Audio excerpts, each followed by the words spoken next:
Welcome, everyone, to another episode of the Medfield College Film Society. I'm Jeff Crawford, and this is episode 3 of our first season, and I am joined by my society members, Mr. Andy Brown. How you doing tonight? I'm doing excellent, Jeff. Thanks for having me tonight. We also have my brother, Michael Crawford. Michael, how's it going? Hello, it's going very well, thank you. And the creator, Robert McSwain. How's it going, Robert? It's going pretty good. We have a lot to unpack tonight. A whole lot to unpack.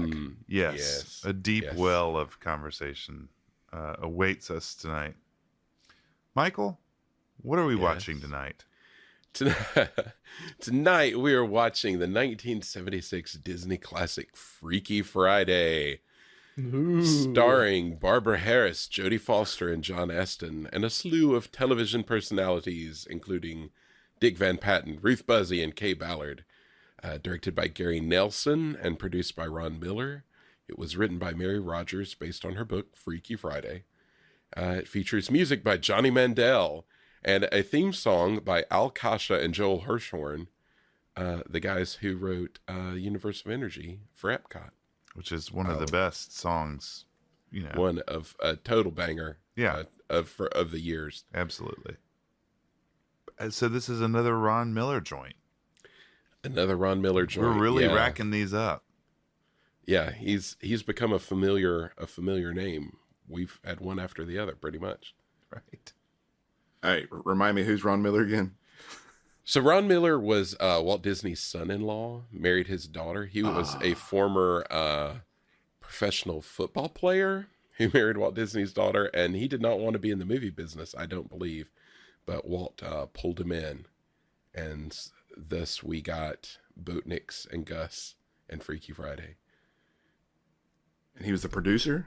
Yeah, he was the producer. What's the overlying theme here of this movie? Well, this is a time-honored idea, although this was really one of the first times it pops up. A mother and a daughter switch places, switch bodies on Friday the 13th, and gain a little bit of perspective about each other's lives along the way. There's a lot of like coming-of-age stories. They really seem to like love this sort of genre. Disney did. Yeah, well, I feel like in the 80s, like a bunch of studios did this, or at least did things similar, like Big, or like, I don't know, there were a bunch of them. When they were like Vice Versa or something like that. Yeah. Then there's one with Dudley Moore and the kid from Growing Pains. What was that guy's name? Kirk Cameron. Yes, Kirk Cameron. Oh, wow, I was was not even aware of that. Jeez. Yeah. That's quite a pair. Dropping some knowledge on you guys. Yeah, totally. I know things. I have ideas. Who directed this movie? This movie was directed by Gary Nelson, who was mostly a television director, although he did go on a couple of years later and direct The Black Hole for Disney. Yes. He was Wow. mostly a TV director. Seems to be like a theme with Ron Miller movies that there were a lot of TV people. Like, Yeah. I mean, is there a reason behind that, or? I don't know whether it's, well, you know, the whole Ron Miller story, and this is something we'll go into as other movies come along, but, you know, when you look at the movies that like Ron Miller made, they weren't very good, but he realized all along that the studio needed to be doing bigger and better things and bring in newer and better people, because this was the era when like Star Wars and where Spielberg was taking off, where Lucas was taking off. And he thought that Disney needed to be in business with those kind of people.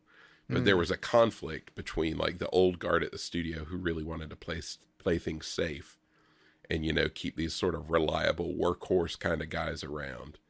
And Stick to the formula kind of stuff. Yeah, stick it to the formula. And there was a conflict there. So even though like his name is on it, he really wanted these things to be a little more beyond, but I think he was kind of hamstrung by the really super business conservative management at the studio at the time. So thus we get a lot of TV people who are probably a little cheaper to get. You know, something I noticed was during the credits, you mentioned this already, Mary Rogers, who also, she wrote the screenplay and the book. I mean, that's unusual. You don't see that a lot. Yeah, I thought that was weird too. Apparently the book had not been out that long, and so they brought her in. But yeah, I thought that was unusual too. You don't really usually see somebody brought in to do their own translation or whatever. Yeah. Another thing from the credits is I just didn't see as many of those names we've talked about in the other movies where it's just like the people. It just seems like a new generation. There's, Evelyn Kennedy is always the music editor forever. Yeah. So she was Cotton involved. Warburton was the film editor. Right. But mostly it's kind of fresh faces from the 60s, 70s people, even though this was also in the 70s. But Yeah, and I mean, this was, I think as the decade went on, people were starting to retire, and they were bringing in new people. And they kind of weren't really sure what direction they were going because Hollywood was changing so much. So yeah, I think you're right. A lot of people behind the camera were probably different. So this is, and in front of the camera. I mean, I didn't look at the cast. I mean, there weren't that many, repeats, were there, from other movies? Certainly. I mean, we've kind of, you see Don Knotts, and oh god, who was the guy's name? It was always in the Don Knotts movies. Oh, Tim Conway. Yeah, Tim Conway's, and I mean, it seems like he's in everything back in the 70s.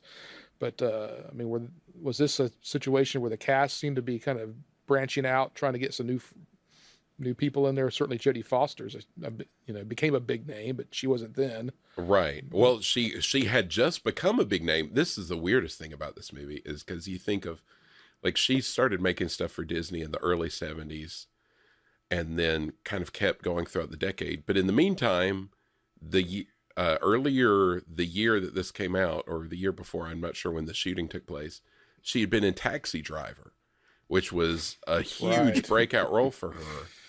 Yeah, and then a really sweet, innocent role too. Oh yeah, really. And see, it's so funny to me that, like, back in the 60s, Annette Funicello made a ton of movies for Disney. And then she was in, like, the beach, I can't even think, like, Beach Blanket Bingo, like the sort of, like, Bikini Beach movies. And they stopped casting her at Disney because it was like, all right, now that you're making these bikini movies, you can't be making the Disney movies anymore. Then cut to a decade later, you've got Jodie Foster making Taxi Driver. And then you're like, come back. We'll have a wacky family comedy. So it's super, I can't imagine how weird it must have been for her to go from like that to like these sort of shenanigans, It's really strange. Yeah, definitely. Well, we're going to go to Andy now and see your non-spoiler reaction to this movie. I know some of us had not seen it. I'm putting you in that camp. What'd you think? Yeah, I'd never seen this movie. I had an idea of how it went simply just, I think, from seeing the trailers of the remake. We talked about this before we started recording, but I had just watched Taxi Driver, and so I kind of had that in my mind going into seeing this, and it really kind of painted a different picture for me than I was kind of expecting. But and all these other movies that we've watched, I've been kind of down on them. But guys, I've got to say, I really enjoyed this movie. Nice. It's crazy. I can't explain it. Nice. I cannot explain why I liked it, but this movie had my attention from the moment it started to the moment it ended. I feel And I don't know why. I do not have a good reason for that. We got him. Thanks for listening, everybody. We are closing up shop. We're done. That's it. Forget Absent Minded Professor and all these other, classics. The Freaky Friday is what got me. I don't know. I'm watching this movie, and I'm like, there's scenes in this movie. I'm going, Andy is going to eat this thing up and spit it out. He's going to hate this thing. So it shows what I know. I mean, yeah. I mean, there was parts of it. I thought that the pacing was slow, and we'll break down some of these other pieces, but overall, I don't know. I liked it, and to find out all the pieces that I really liked, we'll get. You got to wait till the end till we break it down. Well, let's start unpacking this thing. Let's get into this movie.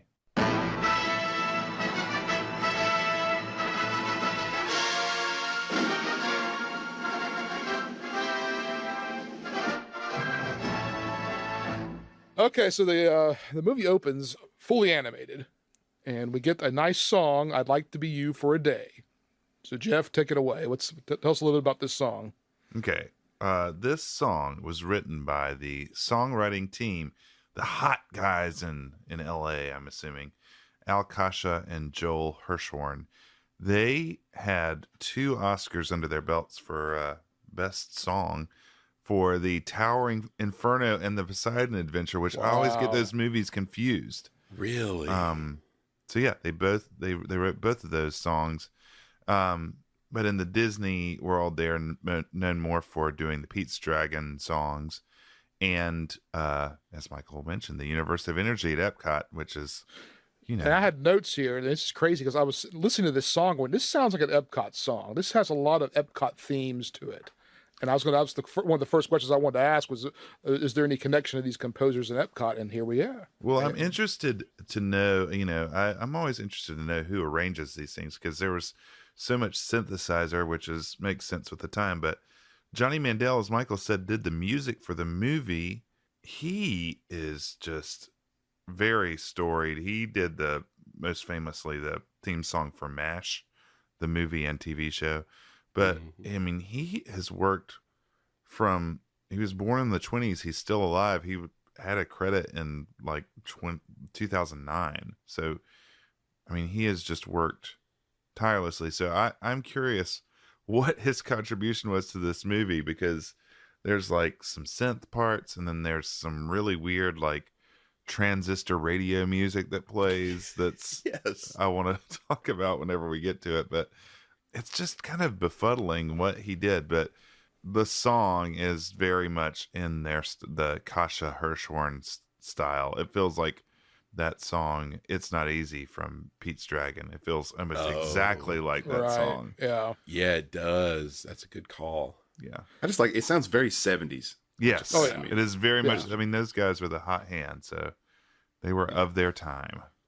So we go to the opening here, and we see a bedroom. It's messy, and we hear inner monologue.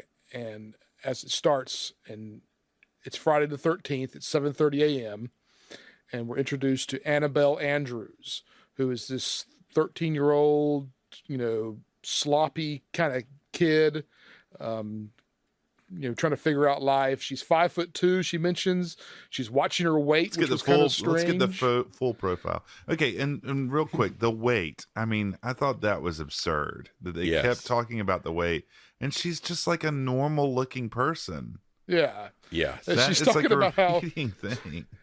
she says she's hoping that she hasn't fully matured yet, and she's hoping that maybe by the summer, which was a little awkward there. And she's in sort of a faux football shirt has a number on it. So we're introduced to her brother Ben, who's the exact opposite of Annabelle. He's got this really tidy room. He's folding his shirts, and then we see. Yeah, I mean, come on, what's wrong with this kid? Let me just say, by just sheer aesthetic alone, by haircut, wardrobe aesthetic, this brother had a very strong young Jeffrey Crawford vibe. Yes, he did. He did. Intensely strong. I even thought that it aesthetic. Was, yeah. I never hadn't drawn that comparison, but yeah, I could. I mean, knowing Mr. Jeffrey Crawford when he was a young man, but in his room, I paused the video while I was taking notes, and I happened to glance up, and I believe Jeff saw this as well.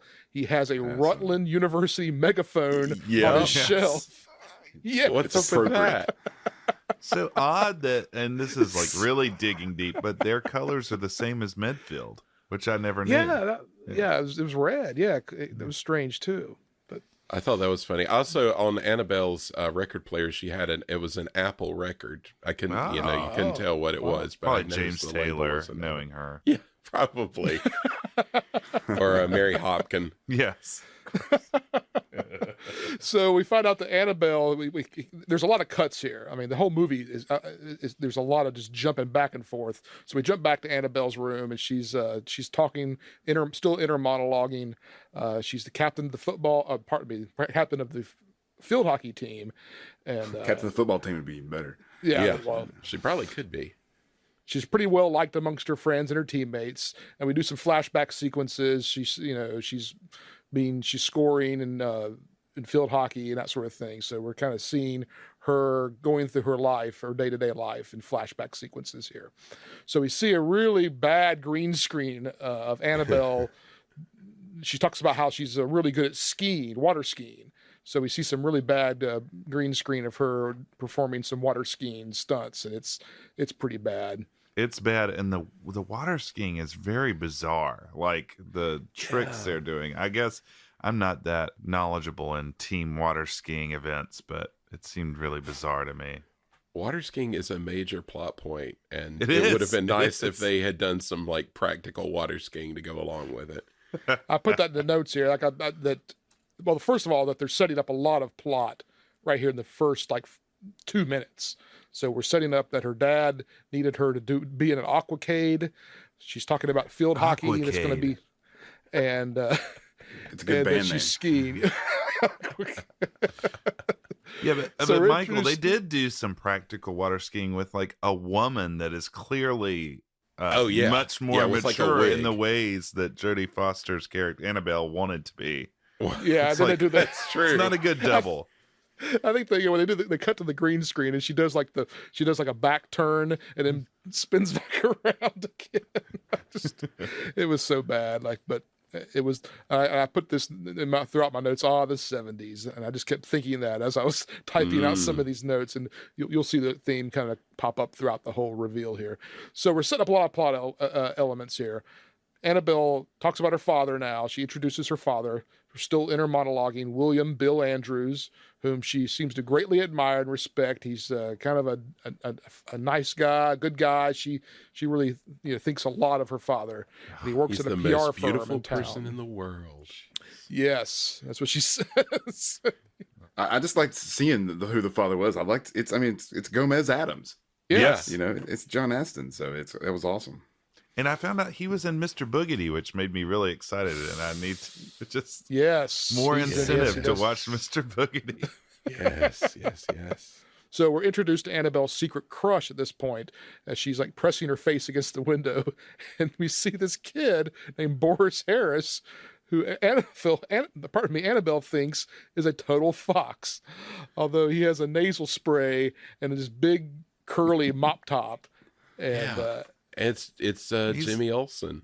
Yeah, it's Jimmy Olsen / Dave McFly from Back to the Future. Oh, also that's And true. he also Yeah, I forgot looks about like an that. adolescent Bob Dylan. Oh yeah. she alludes to this incident that happened a while ago, and Boris won't have anything to do with her now, which was a little strange.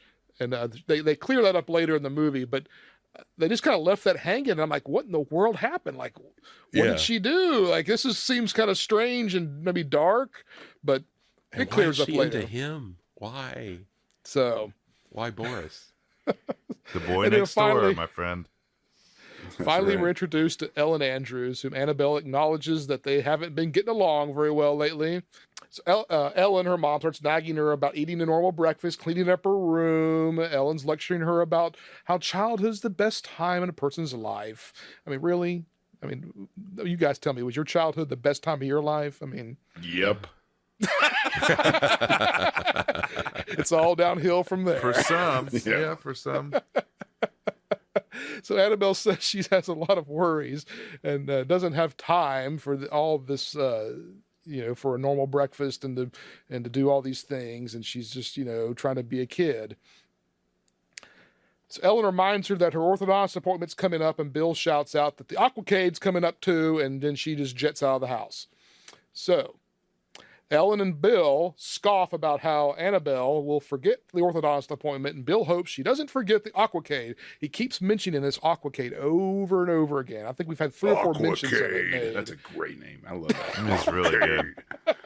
I am Don't- Aquacade. don't. And I think I Forget put in the the notes here aquacade. that don't forget the aquacade. I put what is that anyway? What is an aquacade? I've never heard that term before, but I just love that his like whole big business plan centers on like his daughter's friends water skiing around. Like, oh well, now that we've seen that, sold. So yeah, we should specify that he's trying to finalize a real estate deal and to fully show the potential of this.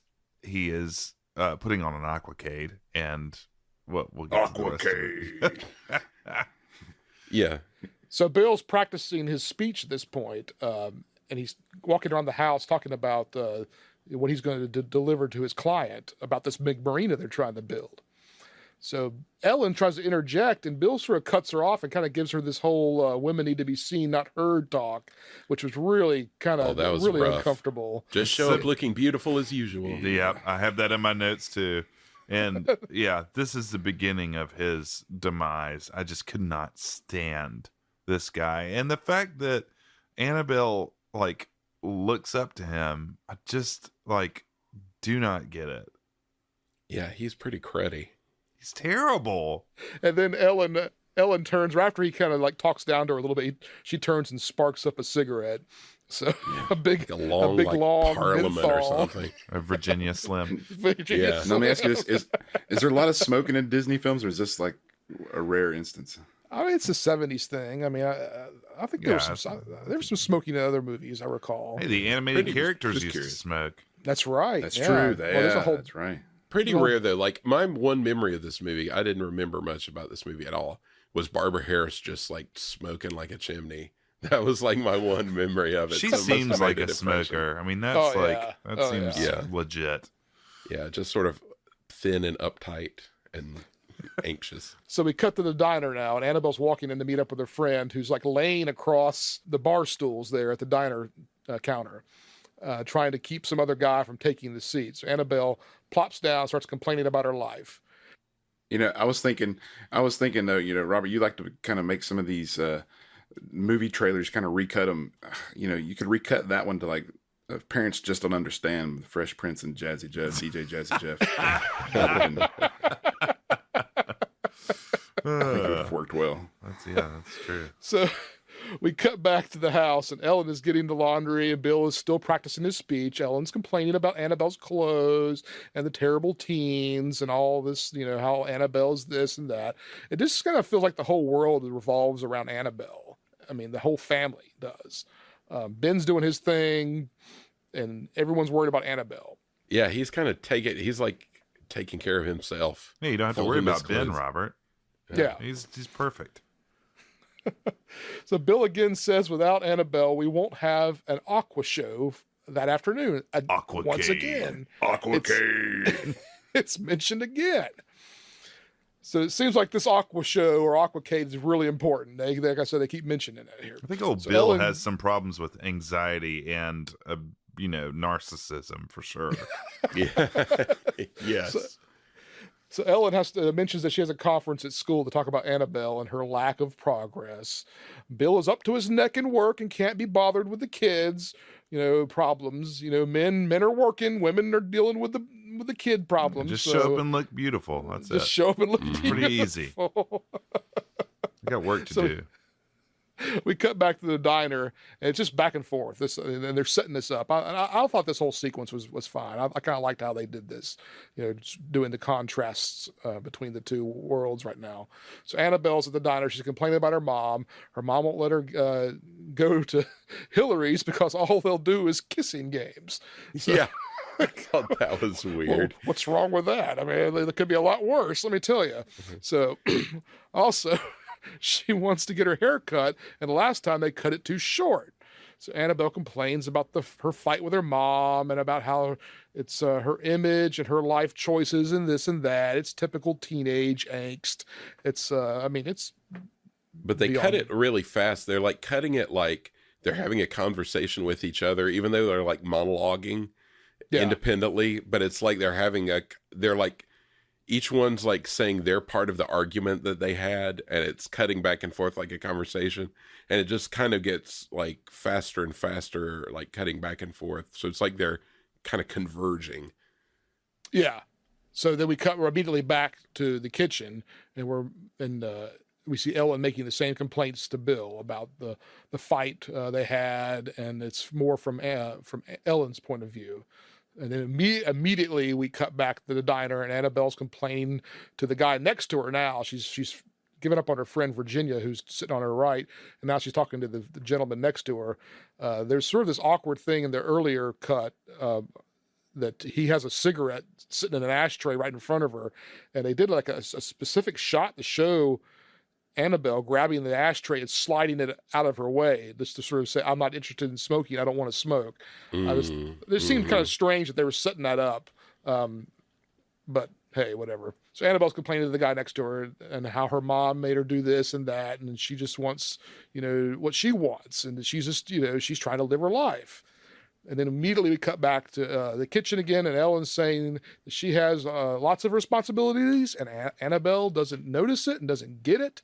She has things to do too, and she has no clue of what she does in her life.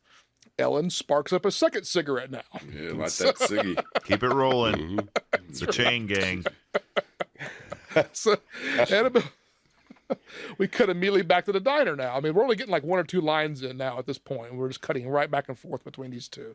So Annabelle thinks her mom's life sounds like a total picnic. It'd be great to sit at home and watch TV and not have to, do anything and deal with the problems she deals with. And we get this weird split screen at this point.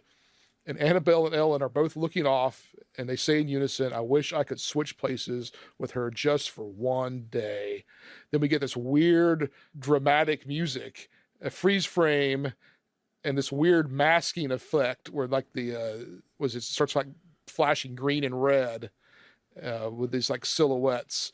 And then we see this ghosting effect, and they both swap places. So And the sound effect too. Don't forget that. Yeah, the sound sweet. effect is, and we'll get to that. It comes back 2 more times in the movie.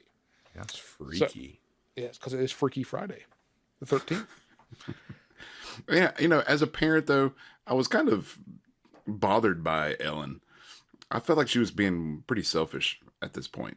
I just didn't think that she was. I mean, I get that she's got problems, like real actual problems, but she was really complaining a lot about her own kid. I don't know. I just thought that was kind of selfish. And we'll get to that. Yeah, I mean, I feel that way too. And there's a whole scene, like it feels like everybody hears her complain. But we'll get to that in a minute. There's another character that we're going to introduce here really quickly. She's a doozy. So Annabelle and Ellen are now have switched, and we see Ellen's in the kitchen and she's gagging on a cigarette because Annabelle's in her body now. So from here on out, when we refer to Annabelle, we're talking about Ellen's body, and when we talk about Ellen, she's possessing Ellen's body. Yeah. So just to make sure we're clear now. So from here on out, when I refer to Ellen, we got Jodie Foster. Yeah. And then we talk about Annabelle, we have Barbara Harris now.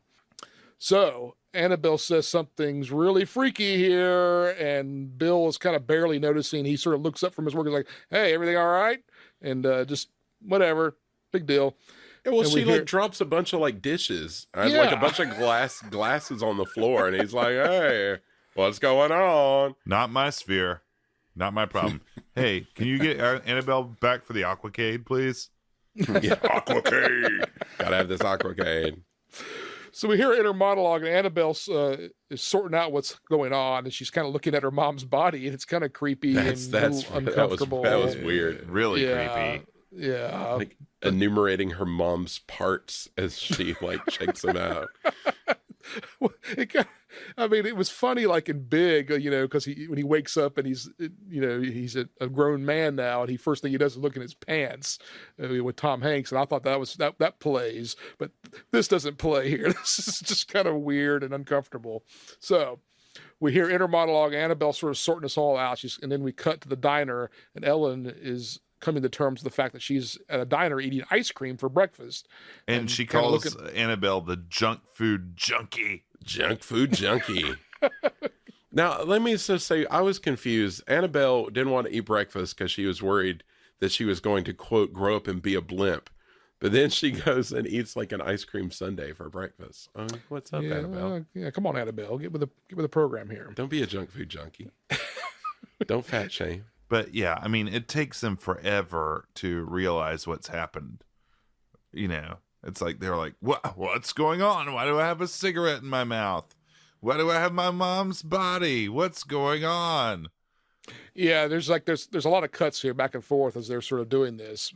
It's like, I'm looking at mom's hand.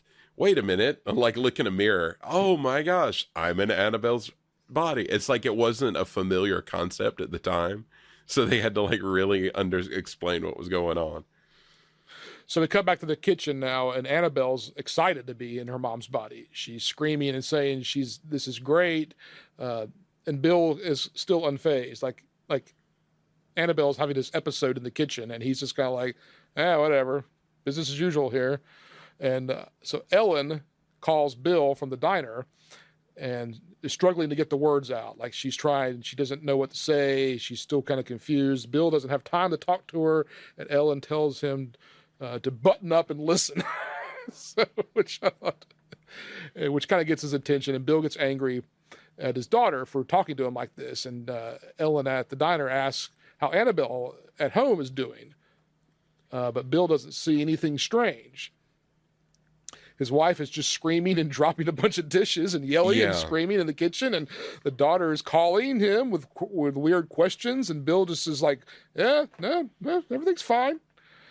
Is this at the point in the movie? I may be jumping ahead, or I don't remember exactly, but she calls him. So I guess it would be Annabelle calls him Daddy. Oh gosh. Yeah. Oh, that's gosh. coming. That's coming up. Okay. Yeah. Well, he does it. She does it several times, but she does it here, and he goes, "Well, you don't call me Daddy." That's no, that's not what he said. He said, okay, I'm sorry. You've never called me Daddy before, and smiles. Yeah. It's so smiles. Disturbing. Oh, it's so bad. It's so bad. It's so Gomez upset. Adams' smile. It's like creepy. So Ellen pleads with him on the phone to go check on Annabelle in Ellen's body, and she's dancing in front of the mirror listening to a handheld radio. And that's like the best. She's listening to that music on the radio, and it's that transistor radio music, which is such a trope of that era. It's like, was there ever really Disney music like that? Yeah, like, that's what I always wondered. It's like so weird. Because they do it in every Disney movie when there's like kids doing kid Shaggy things. DA, that's like, it's all Totally. over that one. Yeah. Totally. And my question is, was there music like that going on? Or was this like, you know how the kids are? Right. That's kind of what it sounds like. Exactly. So Bill asks Annabelle if she's doing all right, and she says, she's fine. And then Ellen asks, how's Annabelle doing? And Annabelle throws all this stuff that her mom had told her earlier in the morning about childhood being the best time of a person's life, at her, in her face, with Bill sort of being the intermediary here while he's on the phone. And she says, good luck with the typing test today and the field hockey game. And then we cut to the diner now. Can I just say, it's really weird to me how they just kind of roll with it. Like, they're not like, let's go home immediately and see what is going on. Right. And like, Annabelle has like some like cognitive issue, because her response is to go dance in front of the mirror with her transistor radio and blow bubble gum. Oh, she's loving it. Yeah, she is, but it's a little freaky. It's right in the title. It's I'd freaky. be a little Yeah, freaked yeah. out. Well, I was thinking the same thing. Like, Ellen would have, as an adult, would have said, I am not about to go to school here. No. I need to go sort this out. I need to go home. But the Aquacade, guys. they have the Aquacade, so. stakes The are high. appeal of typing test was too much for her. So Ellen's at the diner. She's come to grips now with what's happened. She's talked to Bill. She finds out that Annabelle is in her body and being kind of obnoxious back at the house. And she turns to all of Annabelle's friends and says, I need to talk to you as an adult right now, which they all kind of scoff at her. And she turns and she tells them that she's turned into her mother. And they all say, well, that's funny. Let's all play that game. And they all start sashaying out of the diner like they're a bunch of 40-year-old women.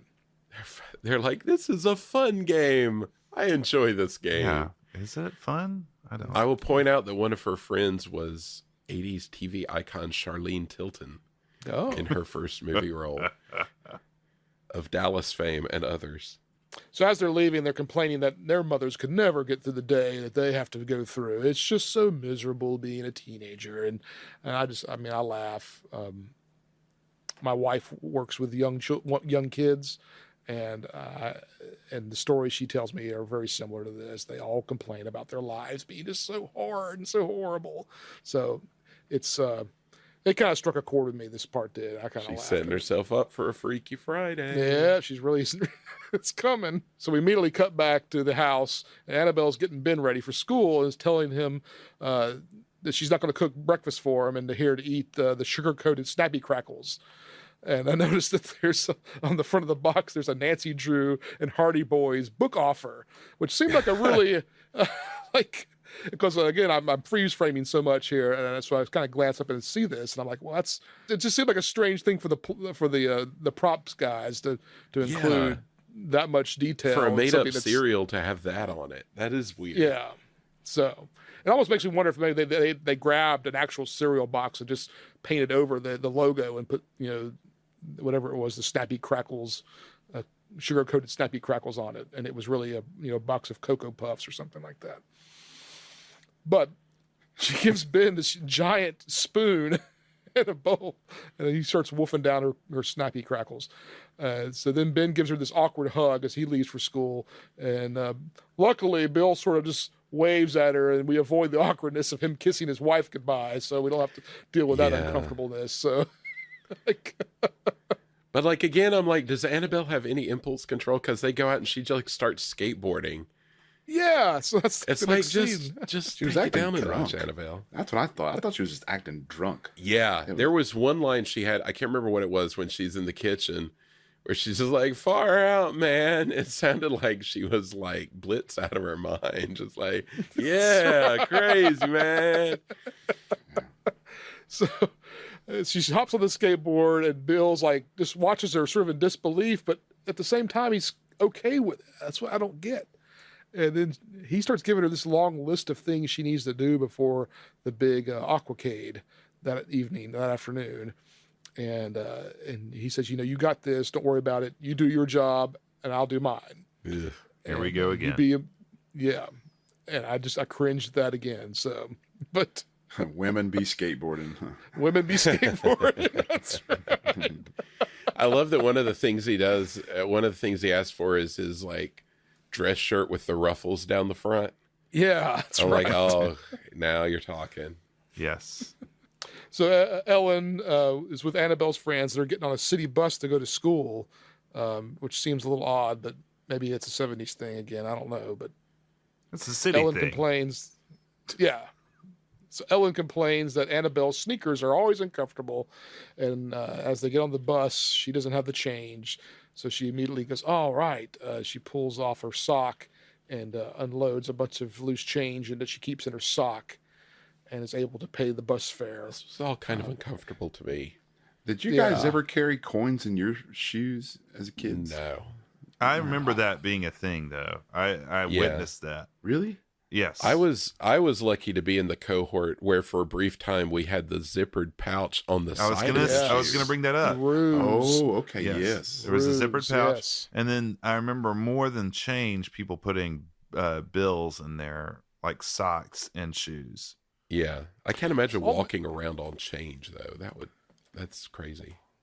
I mean, the only time I ever did it was with Jeff. I mean, we went to basketball camp. We didn't have any way to keep our keys and stuff. So we'd stick them in our socks. So, but we weren't sticking them down deep in our socks, just sort of on the side of our calves there. But yeah, it was a little weird, but the 70s, whatever.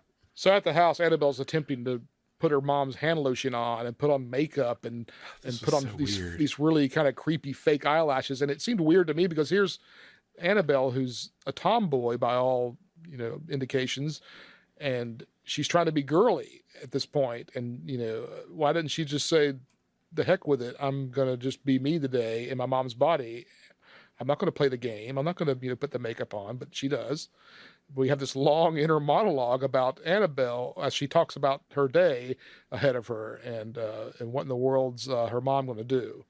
So then we cut back to the bus, and Ellen's sort of doing the same thing, but she's talking out loud to herself, saying stuff like unbelievable, and just it doesn't really make any sense what she's saying. But her friend Virginia has sort of had enough and sort of gets up and leaves. We have the creepy lady there. which we just mentioned earlier. So that wraps up the first act. So let's take a little bit of a break, and we'll jump right into Act 2. I'd like to be you for a day. I'd like to be you for a day. I'd like to be you for a day. I'd like to be you for a day.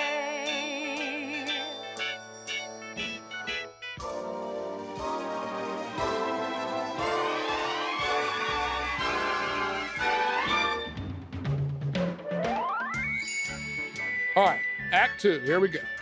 At the house, Annabelle's attempting the laundry, and she's stuffing as much as she can into the washing machine as Max, the dog, or Hamburger Face, or whatever she called him, is watching. she dumps at least a third of a box of soap into the washing machine. And again, in my notes, I have, does Annabelle have brain damage?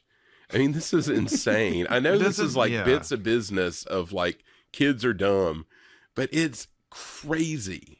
That's crazy dumb. Like I remember at 13, I understood how a washing machine operated. Well, I mean, you know, and then there's like it's like she's literally standing on top of the machine, stuffing stuff into it. It's like like rugs and clothes and shoes. If Ellen was a better mother, she would have taught her earlier. Hot take. Very true. Very true. So she plops down on the couch now. She's got the laundry going. She's going to watch a little television. Boob tube. And boob tube, she says. Yeah, going to turn the boob tube on. And this house is huge. I noted here. So Bill's doing all right in the PR game. So, and they have a remote for the television, which also, I mean, I didn't see a remote for a TV until sometime in the mid to late 80s. Yeah, totally. So yeah, they have a remote on their television. That's big time. That's some expensive gear that they had there. What I liked about this scene was it really underscored to me how incredibly depressing TV must have been back then. Yes. Because, I mean, like she flips around and it's all just junk, but like that's all you had. Like literally, that was like 3 channels and it was horrible. I was really hoping she'd turn on like HR Puffin stuff or something like really bizarre. But anyway, so the washing machine starts going nuts as you would expect, and she jumps up and runs in to check on the washing machine. The phone starts ringing, and there's some really weird wallpaper in the kitchen. I noticed that she's running by, like it's completely like it looks like it's something in a kid's room.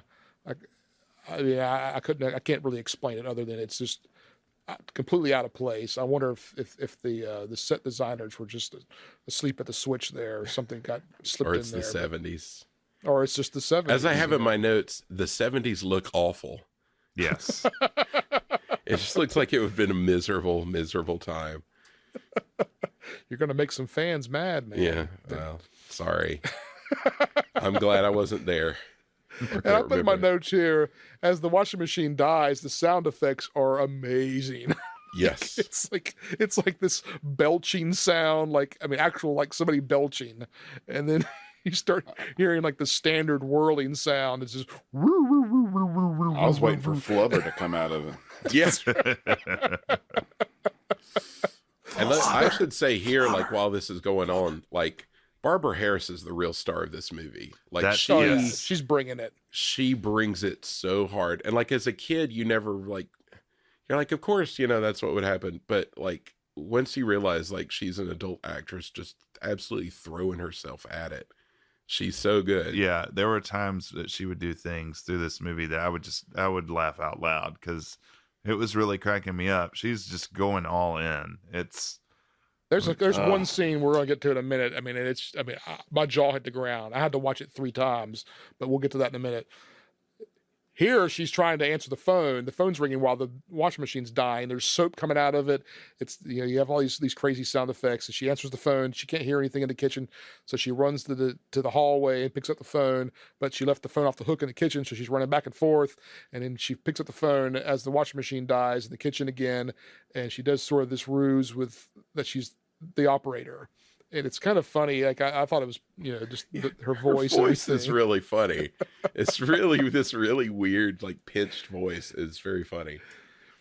I mean, and doing the operator thing, that's just such a 70s thing again. But, Yeah. And like this is a recording gag, which was also like very of the era. This is a recording. Yeah.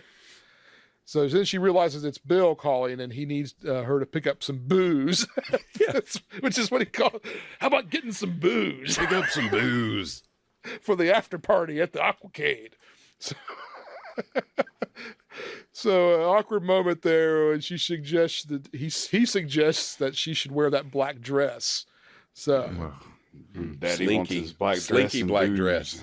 I have in my notes, terrible husband. So I have in my notes here. This is a nostalgic note. Like when she realizes it's Bill, Annabelle says, "How are things at the salt mines?" And for some reason, I always thought that was hysterical. I watched this as a kid a lot. This was like in heavy rotation at our house. This movie was, and for some reason, it always cracked me up. And if my dad ever called from his office and I picked up the phone at the house, I would always say that to him. "Oh, hey, Dad, how are things at the salt mines?" That's just a little window into my world as a teenager. So, did you know the reference? I don't think so. Okay. And I remember asking my mom, better. like, what is that? Yeah. And she was just like, it's just an expression. She just sort of dismissed it. But so we cut back to Annabelle's school, and she's getting taunted by this weird redheaded kid with a fro. Yeah, what's up with the ginger bully? But wait. Before we go back to school, she calls him daddy again, and he likes it again. So, and he pauses with the creepy smile. Yeah, notes that happened again. And that's when he says, "Why don't you wear that black dress?" And it's really kind of cringy there. So we have this redheaded bully, and he says, Annabella, here to find a steady fella," which is like 1950s taunt. I was like, what in the world's wrong with this kid? And he says he makes some joke about being led around by the nose, but with Annabelle, if you had a magnet, you could lead her around by the mouth. And because she has braces. Yeah. Gotcha. And I put, good one in my notes here. And then I put, actually, that's not bad for a high school burn. But what's so weird about this bully gang is they're super, super dorky guys. Yeah. They have no room to be bullying anybody. It's so weird. So this is weird here. I didn't understand. This makes no sense in this movie. Like a normal guy, like a good-looking normal guy that looks a lot better than Boris, comes up and says, "I got your lunch for you." Hey, don't talk bad about Boris. He says, "He's Superman's pal. Leave Boris alone." She says, he says, "I have your lunch for you. It's your favorite, tuna fish and peanut butter." Yeah, this was really weird because it's like a whole unexplored plot thread of this kind of good looking guy kind of talking her up, and she's like, Yeah, it made no sense. It's like, wait, what's happening? So she makes it to her first class, and it's a photography class, and she busts in, letting in the outside light, and then turning off the red light as they're processing their film, and presumably ruining their film. This was so dumb. She just she turns on and "Can I open the blinds?" It's like that. An adult would know that. Yeah. Yes. Read the room. But Jeff, lady. did you clock who the guy was who was the teacher? I did. He was a host of Welcome to Pooh Corner on the Disney Channel. I caught that too. Yep. And I put a technical note here. So in college, I worked at the film lab back when we still processed film. And I put, what in the world are they doing here with the film? First off, you don't process film in total dark. You have to process film in total darkness, not in red lights. So that's what they're doing. They have their film out. And it doesn't matter if so, yeah, and then they're dipping it into chemicals, which don't make any sense because that's not how you do it either. So the whole thing is just totally unrealistic, and it ruined the movie for me. Well, maybe the pictures were already ruined, and it didn't matter that she messed them up then. So we cut back to the house, and the cleaning lady arrives. Oh, man. Another real treasure of this movie. Yes, what in the world? I thought she was great. I did too. I was way into her. Yeah. Yeah, totally. And again, Jeff, we have rock and roll music blaring with no lyrics. It's just same thing. generic. Right. Yeah. On the stereo, yeah. And she's doing some weird, Annabelle's doing some weird, like, bicycle she's like lying on the floor, kicking her legs up in the air, like jazzercise kind of. I don't know what she's doing, but she's in the black dress, the slinky black dress, which looks like she's going to a funeral instead of it's so weird that like the sexy dress looks like a funeral dress. So Mrs. Schmaus is complaining because she's like going through the house and like saying, I don't do this, I don't do that. And then like she's doing laundry and Mrs. Schmaus makes some sort of rip about, oh, you're doing laundry. That's a first, you know, it's sort of like putting her boss down and like saying, I don't pick up pig pens and point at Annabelle's room. And they're making two things I never do. Yeah. It's like nobody would ever maintain their job. I mean, it's just... She's like, oh, I can't remember what her first rule is, but it's like, I won't be a maid. I'm like, yeah, but that's what you do. Right. No, she's like, I won't clean up a mess. Oh, yeah. Clean up a mess. Okay. But still, it's like, yeah. So we cut back to the school, and the shot is of this big analog clock as the teacher's flipping the switch to turn on the timer, which I thought was really cool. I've never seen anything like that before, but again, it had to be a 70s thing. So Ellen's taking the typing class, and it never occurred to her to turn on the typewriter, that the typewriter would need power. So she's fumbling through trying to figure out where the power button is. Now, let me ask, did electric typewriter, like It's a 70s thing. Used electric typewriters long ago. Was there a button that made like the carriage thing launch like across the room? Yeah. If you pressed it the wrong way, you know, maybe. Yeah. Launch button. Yeah, that was spring loaded. That was ready to go. So after it launches, like she's fumbling through this electric typewriter, and then she launches the paper carrier off of it. She says she's having some trouble and she needs to go to a different typewriter. She hops up and goes over to one that's covered with a big out of order sign on it. It's like, pay attention. Yeah. She takes the cover off of it and then realizes it's not this time it's not plugged in, and she looks down and it's like this comically overloaded outlet, like with like 20 plugs in it going in the two. So the 70s, man. Yeah, man. The 70s. Am I right? Then when she turns the typewriter on, the outlet blows, but not just the outlet. All the typewriters start blowing. You see like this pyro going off all through the shot of every typewriter blowing up in everyone's faces. So, and you have this like really kind of bad electrical Foley sound of that you would, you know, attribute to an electrical disaster. They should have never electrified the typewriter. Spoiling them. So at the home, Mrs. Schmaus is the cleaning lady. She's there being her pleasant self. You know, she says, that's the doorbell rings, and you hear Mrs. Schmaus yell, and that's another thing I don't do. I don't answer doorbells. She's the worst. She's like a Pixar character come to life in a movie. So Lloyd the mechanic is there. He delivers her car, which I thought was pretty cool. That that was snazzy service. And he says, "I washed, lubed, and changed the oil for you. That'd be $14.50." Which, man, the 70s. 70s, yes. man. In this economy. Then she says, "Will you take cash?" And he says, "Yes, some people still use that." Modern sign of the times. Yeah, these modern times, right?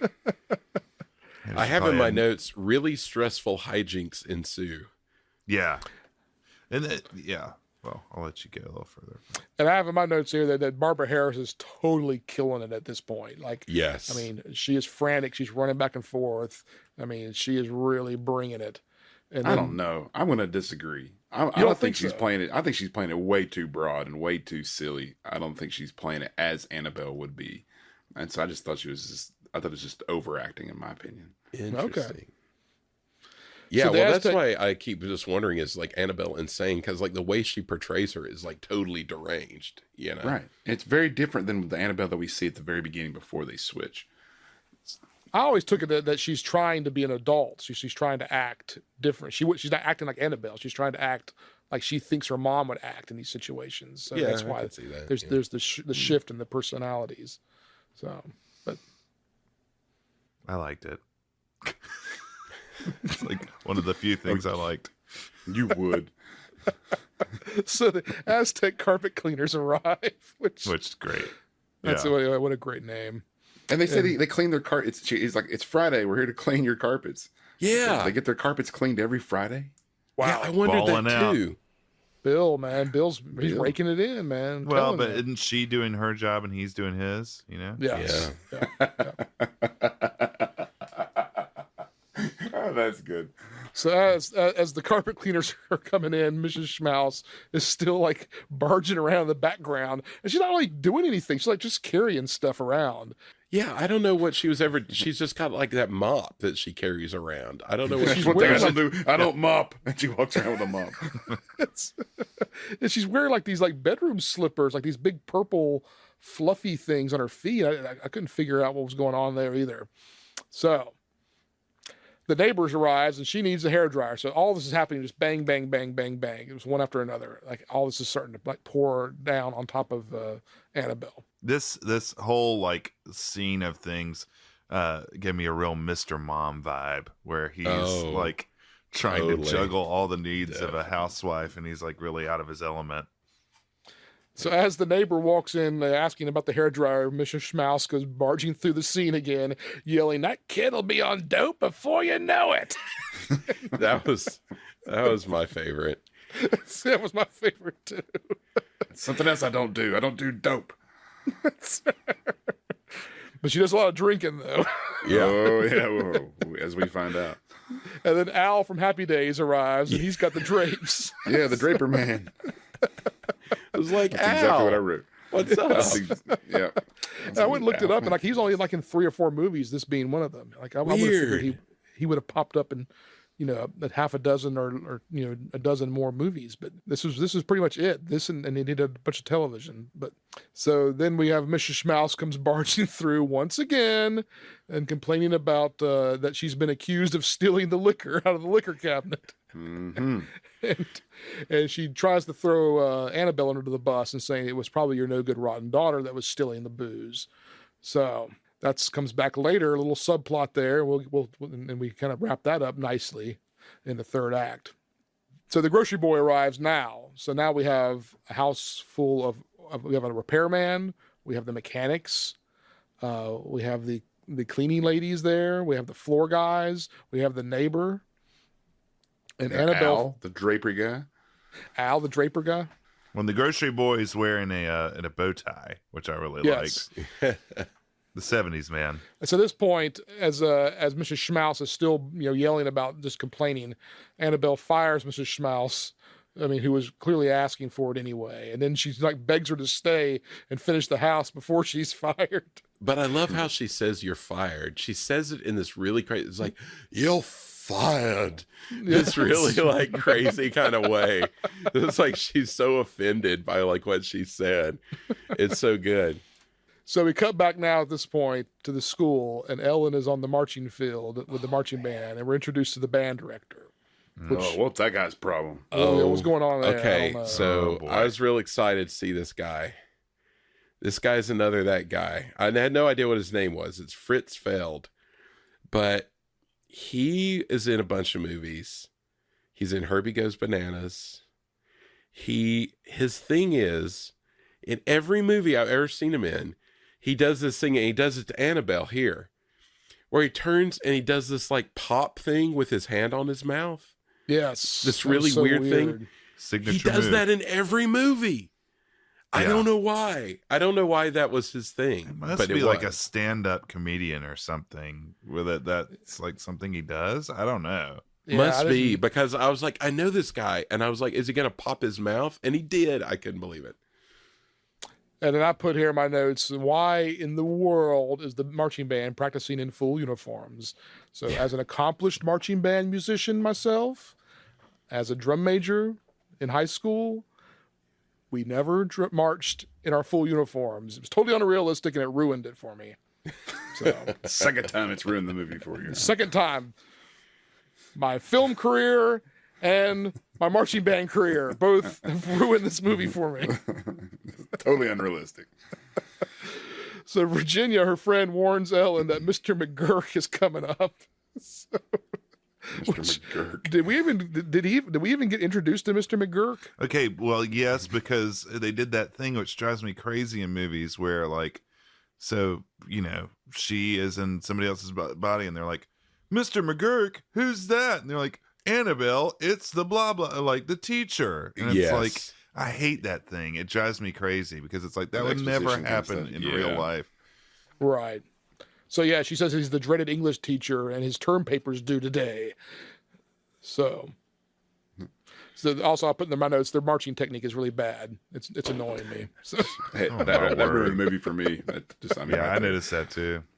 And again, she just goes like wandering off into like, it's like Animal House at the end when like they turn into the band and like march down the alleyway. She's just kind of wandering around. But I did put in my notes here that it was pretty cool seeing those marching bell lyres that she's carrying. I hadn't seen one of those in a long time. Mm-hmm. Yeah. So, and then she's fumbling around. That's when the director runs up to her, and he like runs up, and it's like this weird, like he's doing like these long strides. Yeah, but he's kind of like bending his knees as he runs. It's really weird. I noticed that too. I mean, I don't want to get too marching band nerdy, but that's how you would get from like a long. Too late. From one point to the other. Keep going. But was that really like a marching band, something they actually knew about? See, that's what I couldn't figure out if that was just a choice he made, or if he was like really that someone said, "Hey, that's how marching band people march." Is when they have to get somewhere fast, you don't run; you have to take these really long strides like that. It was really weird. I think it was just him being weird myself. Yeah, I don't think somebody on the set would have known that much about marching bands. And then he does this popping his mouth thing and does sort of this. You're saying you don't think they brought in a marching band consultant for this movie? They blew it all on the Aquacade consultant. Yeah. I mean, they've got the water ski consultant. So surely they got a marching band consultant. We cut to Bill's office now. Bill's putting the final touches on his PR presentation, and he's pitching the idea to his bosses. And he's saying that he wants to put everybody on a raft in the middle of the marina, which, whatever, I guess. Okay, so. Is this when we see Dick Van Patten? I was going to say. So this is when Dick Van Patten comes up here. That's right. And I also pointed out here in my notes that there's ashtrays like all over the conference room table. Like they have like maybe 8 ashtrays on the conference room table. So 70s. The 70s, man. Dick Van Patten's weird in this, isn't he? Yes. He's like skeptical of everything, but like he's not a bad guy, but he's just like, I don't know. So he's one of the partners, I think, because it's Jennings and I can't remember the other guy, but it's JJ PR firm. I wrote it down later, and he's the other J. And Jennings is the other guy that's kind of like excited about this whole thing, and then Dick Van Patten's kind of I don't know about all this. I can't say I blame him. Yeah. He's like, we should have gotten professional entertainers instead of your daughter's ski club. So, yeah, Bill reassures, my daughter's a great skier, and they've been rehearsing for months on this, and Annabelle's the star of the show. So Annabelle calls from home to tell Bill that she's fired Mrs. Schmaus, and Bill gets a little creepy angry at this point and says, I've got to go while Dick Van Patten, trades judgmental stares as he's talking to his wife on the phone in the conference room. So, like I said, it's the whole exchange, and Bill continues to be kind of a big time jerk. Well, they've got the gag where she's like, she's talking about Mrs. Schmaus being an alcoholic, and it makes it sound like he's saying her mother's an alcoholic, because she's like, I hope my mother, and he's like, why would your mother be mad you fired Mrs. Schmaus? Your mother lives in Dayton, and says something about her being an alcoholic, and he's like, oh no, she's an alcoholic.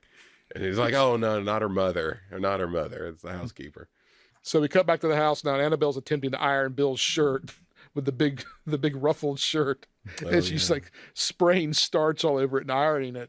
And then she picks it up, and it's just sort of this big sight gag. It's just like a big piece of cardboard now. So Is frustrated. this when she says, like, "What a morning, I'm bored," which Yes. that line cracked me up. So I put here that we see that finally we're seeing some realization starting to happen now, that Annabelle's going, man, my mom's got it harder than I thought. And she's like, I haven't even had time to have breakfast yet. I've been going nonstop. And then she starts complaining about being bored and lonely.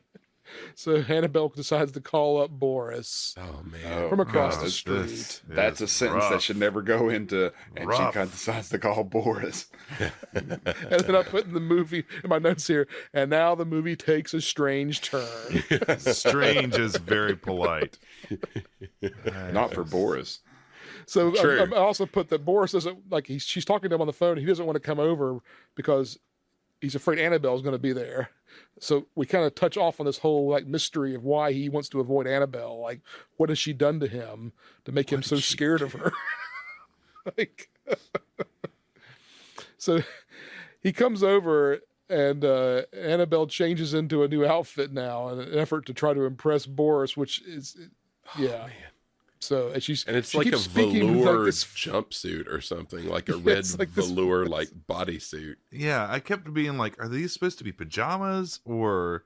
But I don't think so. They I look don't like think so. like tight fitting pajamas. Yeah. with big It's- bell bottom like With feet. big bell bottoms. Yeah. Right. I remember Oh, as a man. kid, like really being like, that looks really weird, like being like weirded out by the bell bottoms. It's like roller disco outfit or something. And she keeps speaking with like this fake British accent to Boris. Which, I had that. I love her like fake accent that she's like, "Oh, come in, Boris."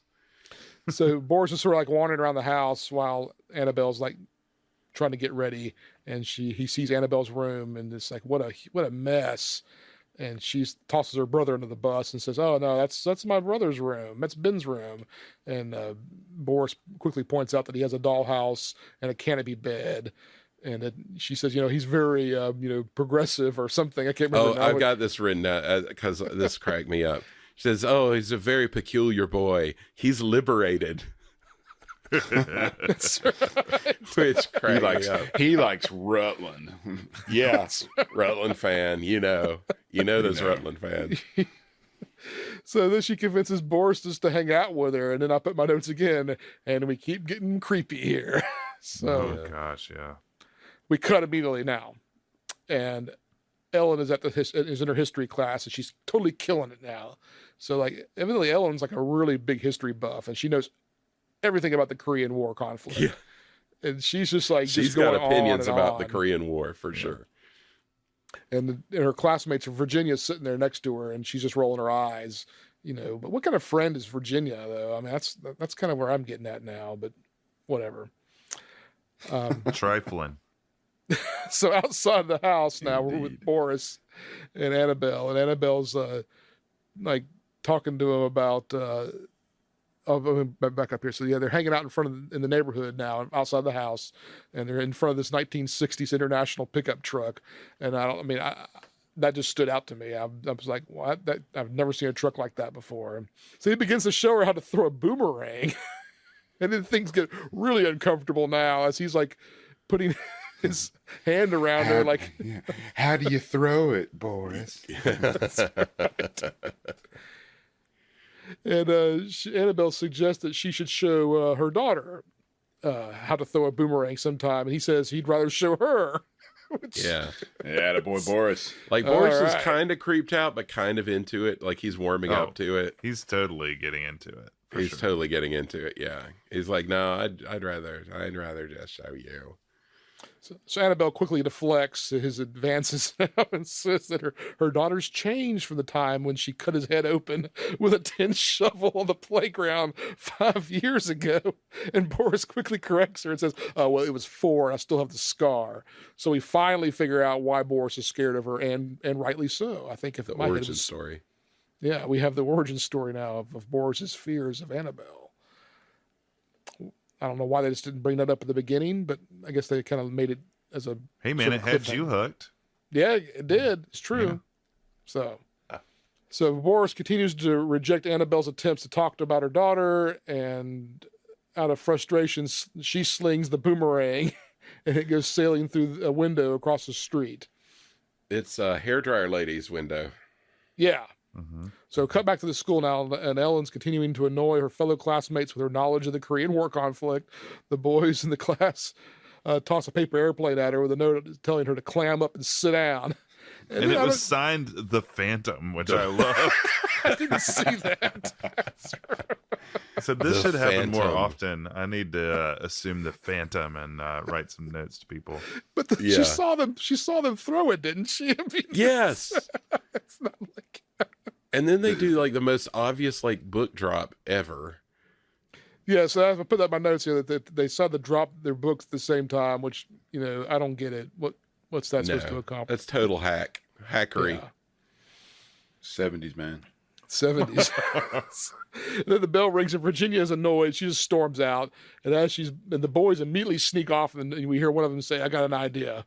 So then as Ellen is walking out, they've managed to find a bucket like in 30 seconds, filled with paper, and throw it on Annabelle. Or throw it on Ellen, pardon me. So Yeah, I don't know where they got this like bucket of confetti. I guess maybe they had a bucket lying around. They're waiting Just to use in it someday. case. Just in case. 70s, man. Rip Taylor was around. That's right. The old Rip Taylor move. He was there speaking to the school that day. So at the house now, Annabelle and Boris are still out strolling around the neighborhood. And she suggests that they should hang out again sometime. Boris says that most grown-ups don't want, and she says, "Why don't you come by and play Monopoly or a board game?" And he goes, "Most grown-ups don't want to play games, but they're always too busy or something. It takes another, then it takes another creepy turn." And Boris says he wishes he was 20 years older. Oh, gosh. Yeah. So terrible. Really Yeah. getting uncomfortable now. So I'm like starting to feel a little sick. Like, it's just, I don't know. The dad, and then this plot line. they could have had the relationship with with Annabelle and him as Ellen. They didn't need to cross this line. I didn't understand why they felt like they needed to, but maybe it was the 70s. I don't know. They could have made it to where Annabelle was like really understanding like Boris and doing it on an emotional level instead of this creepy That's what kind it of- should have been. Yes. Yeah. Like a confidant type. Oh. Yeah. Yeah, because he He's never shows any like positive. Like, I mean, he's a nice enough guy, but there's never any like. He's just kind of this dorky dude who she's like chasing after. So Boris makes some comment at this point, and he says, "Hey, don't blame yourself for how Annabelle is. Maybe she's just a bad seed," which causes her to have some self-reflection there in that moment. So, and then we come up on one of my favorite scenes, the whole movie, one of my favorite characters in this whole movie, and we go to the field hockey team, and they're getting ready for the big game, and we're introduced to the coach. Who's got some thoughts on the coach here? I have some thoughts. Kill. Okay. The first thought I had was that it reminded me of an old youth director at a church that we used to all share. I know exactly what you're talking about. That was my first thought. Oh, no. My Yes. second, I mean, she was so ridiculous. The overacting was, and it was painful to watch. It was painful to watch. This is like, after that weird Boris thing, and then this happened, I'm like, I feel like we're in guest territory here. Like, we're heading towards guest territory for me. Me no likey. The coach says that she gives them a pep talk as they're getting ready. She says, "We need to hit them high and hit them low and knock their blocks off." And she's got this like really bad, like fake New York accent. And so like I put my notes here, really solid coaching. Yeah. So Ellen has to go out and be the leading scorer of the team in order to win. And I also put in my notes, who plays a game in the middle of the school day? But because they're not playing, like it's not. I didn't think. I mean, it wasn't intramural or anything. That was a playoff game. Yeah, this was a big playoff game. So, yeah, the 70s, man, whatever. So, Yeah, those girls were mean too. Yeah, they were dirty. Mean. Yeah. Well, and we've got two coaches. We've got the opposing coach, Ruth Buzzy. But before we get to that here, like Ellen is trying to weasel out of playing the game. And she's like, I don't know where my locker is. I don't know how to get dressed. I don't have to, and the coach opens the locker and like everything like falls out of the locker onto the coach. It's like all these spring loaded. Like, yeah, exactly. It was like spring loaded, the whole gag with the overstuffed locker gag. And then she makes some comment about never washing anything or taking anything home.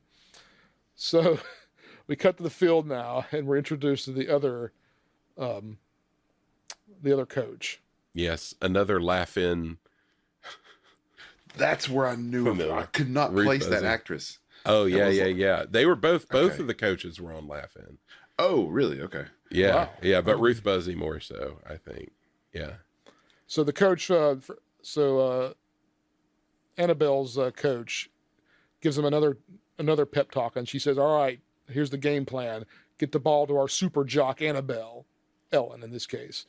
And she wants the team to go out and kill. Yeah, man. And then So bad.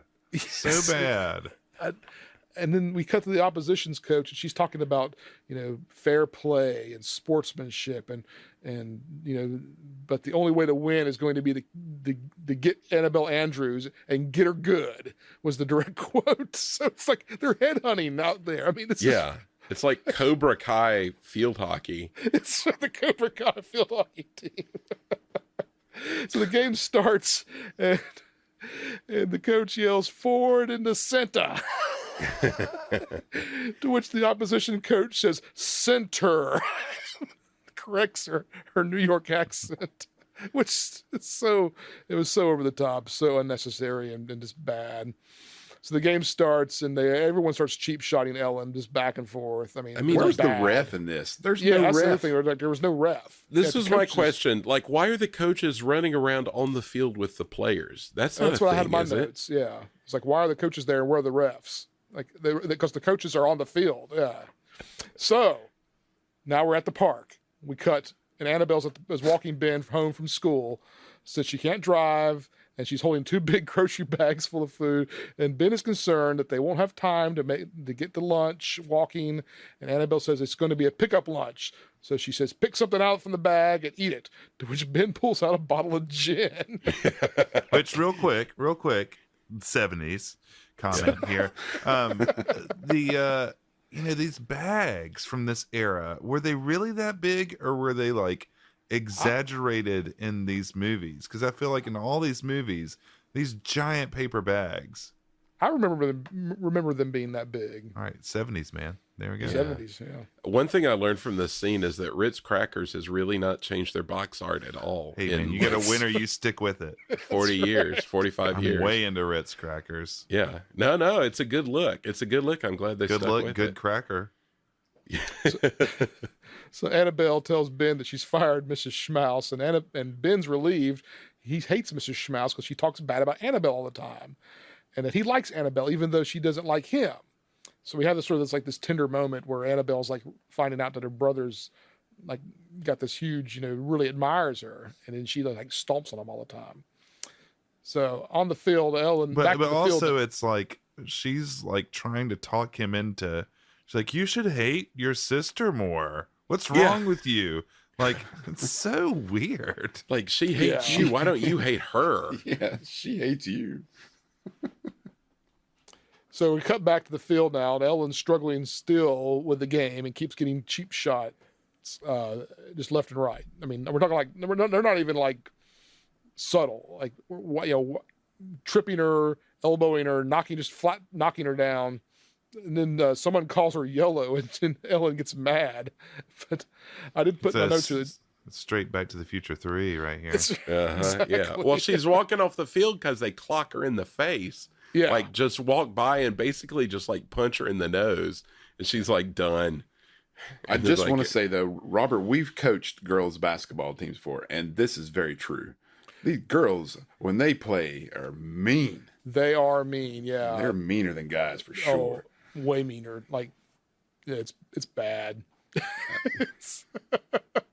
But I did put my notes here that Jodie Foster is really killing it here with the physical falls. Like, she's doing all these tumbles and like taking these spills and just, Yeah. It's not easy stuff she was doing there. So we cut back to the park now, and Annabelle's playing baseball with Ben and his friends. And Ben is like super impressed now that his mom's playing baseball with him. And she's so funny. She's so funny at doing that. Barbara Harris is so great in this scene. Yeah, I thought so too. She was cracking me up. And then Annabelle steps up to the plate, starts digging in, and that's where I put that there's a kid in an umpire outfit. Yeah. And I put, why? There's some kid that said, "Oh, ooh, we're playing baseball. I want to be the ump." Yeah, there's always that one kid. I want to be the ump. So Annabelle's tearing it up, and she's getting bases and running bases, and she's sliding in like head first into home plate, and I think that was Barbara Harris. Like I was trying to tell, but there was somewhere I swear it was her doing the stunts. I mean, she went in like hard, face first, sliding in to home plate, and like I said, I watched it 3 times trying to see if it was a stunt double, and it looked like Barbara Harris doing that, and my hat's off to her for that one. Yeah, well, there's one where she catches a ball in the out. She's like playing outfield. She catches a ball and like does like a backflip, like on the ground, like a backward somersault, and that was her. So then she slides in and gets called out at home, and she starts arguing with the kid umpire, which I thought was pretty funny. And he tells her to like take a hike, and she just sort of walks off. After she gets called out, they take the outfield now, and Annabelle's now pitching. And the thing that cracked me up here was the catcher calls for a 4. That they show it like him holding down 4 fingers, which is, as I understand, it's a change up in baseball. If you give them the 4 fingers, that means throw a change up. And I gotta think that they're not throwing change ups in backyard baseball, but I don't know. She's pretty good. She has this really unorthodox throwing motion too, and just sort of heaves it. And it gets across the plate, obviously, and she keeps striking out people. Then Annabelle finally hits a home run to win the game, and we hear somebody yell, "You're all right!" And one of the kids like tries to smack her on the rear end. Right? Not cool. Not cool. So we cut now back to the field, and Ellen is still trying to win the game, still trying to play the game, and she gets a breakaway, and she starts running towards the wrong goal. And the New York coach is yelling to stop. The goalie's all yelling to stop. All of her teammates are yelling to stop. And then the goalie just completely phones it in, and Ellen just tosses, knocks the ball into the goal and gives the other team the winning goal. So, and they win the game. I thought the goalie really, really blew it on that one. I'd blame the goalie more than I'd blame, Ellen at that point. I mean, come on. But so at the park, Ben and Annabelle are walking home, and he's loving how great his mom played baseball. And he keeps pouring it on really thick about how much he loves and admires his big sister. And he questions why she hates him so much and says he can't help who he is. Why can't she just like him for who he is? So we kind of have this tender moment here, I thought, with Annabelle realizing that maybe she's being a little too hard on poor Ben for being who he is when she's trying to be who she is with her mom. And but it's also like, he's like, sometimes I make a mess in my room to make it better for her. It's just he's like a little like Dickensian way. Right, exactly. It's just he's a Rutlander. Yeah. Typical Rutland goody kid. And that wraps up Act 2. I'd like to be you for a day. I'd like to climb into the dreams you hide, to know the grown-up and the child inside, whatever makes you smile. I'd like to see it, go ahead and free it.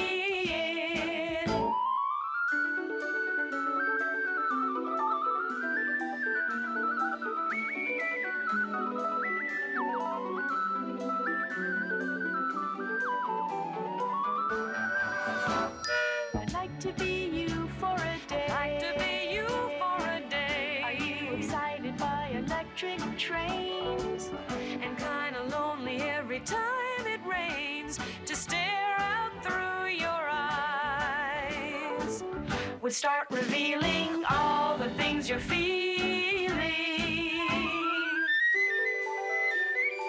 So, We begin Act 3, and we begin it in Bill's office. And Bill is upset that a neighbor, Mary Kay, has ratted out Annabelle and Boris for throwing a boomerang through her window. Oh, come on, Mary Kay. Yeah, And then seriously. there's no food for the big aquacade. Everyone's dropped the ball. So In my notes, I have, man, screw this husband. Yeah, I agree. I put this guy's a jerk. Yeah, so I'll put in my notes, like, call a caterer then. I mean, if you're... Yeah, why is it their job? Yeah, why is... It's ridiculous. Yeah, you're a big, like, PR company that you should have people that do things. Hey, man, those remote controls ain't free. You know what I'm saying? Well, there seems to only be like 4 people in this whole company. And we'll get to the 4th person in a minute here. So Bill ditches the whole thing on Annabelle and says she only has 3 hours to whip together something for 25 people, which is ridiculous. Which is ridiculous. Yes. Well, and like, why is she even going to attempt to try this? This is one of those movie moments of like, why would you even try? Yeah. Just say no. Just Yeah. say no or go buy some food. Right. So now Ellen, after losing the big game, feeling a little down, she shows up at Bill's office, JJ Public Relations, Joffert and Jennings, Great name. Joffert. and immediately scowls at the receptionist. So Ellen lets her know that she's there to see Mr. Andrews, and the camera follows the receptionist's shapely figure as she walks away. I thought this whole sequence was the highlight of the Jodie Foster acting as Ellen. Yes. I really thought it was pretty funny when she was Agreed. I laughed multiple times at this escalating Yes. situation. So Ellen immediately asks, how do you like working for Mr. Andrews? And she starts gushing about how he's just a doll and how they get along. And then she stops in mid-sentence and says that he's very pleasant and very professional. We hear a lot of inner monologue here. So where Ellen is Miss Gibbons. is getting irritated at Miss Gibbons. And then it's really awkward. And it's like another awkward moment, but at the end it kind of wraps it up, and we'll get to that. But then she starts lecturing Miss Gibbons about how devoted her husband is to his family, and as how he's a family man. And then she says Ellen is a lovely lady, but a dangerous woman, and not to lock horns with her. So, Yeah. what in the world? And she's got her like field hockey stick as she's saying it. So she's Yeah. like kind of muscling in on her. Wouldn't it have been great though if Miss Gibbons had said, "Oh, he never mentioned that he had a family"? That'd have been like boom right there. So Miss Gibbons re-enters the room. Ellen's in Bill's office now, and Miss Gibbons re-enters the room, and she's wearing a trench coat, so trying to cover up her shapely figure now. And Ellen mentions that she's getting her braces off, and she wants to do some shopping afterwards, and asks if she can grab her dad's credit cards with a note of authorization, of course, because it's the 70s. And Bill says Miss Gibbons can take care of that. And we hear an inner monologue. I bet she can take care of it. So I just love that she like comes in frumping herself up, like increasingly frumpy each time she comes really in. funny. It's really funny gag. But the thing is, it wasn't like she was like dressed like super sketchy to begin with. no, I didn't think so. Like she was dressed professionally. So it's just like the insinuation of whatever. Right. But then she puts She was on that wearing trench red, coat. You Yeah, know what wearing that means. red. So yeah.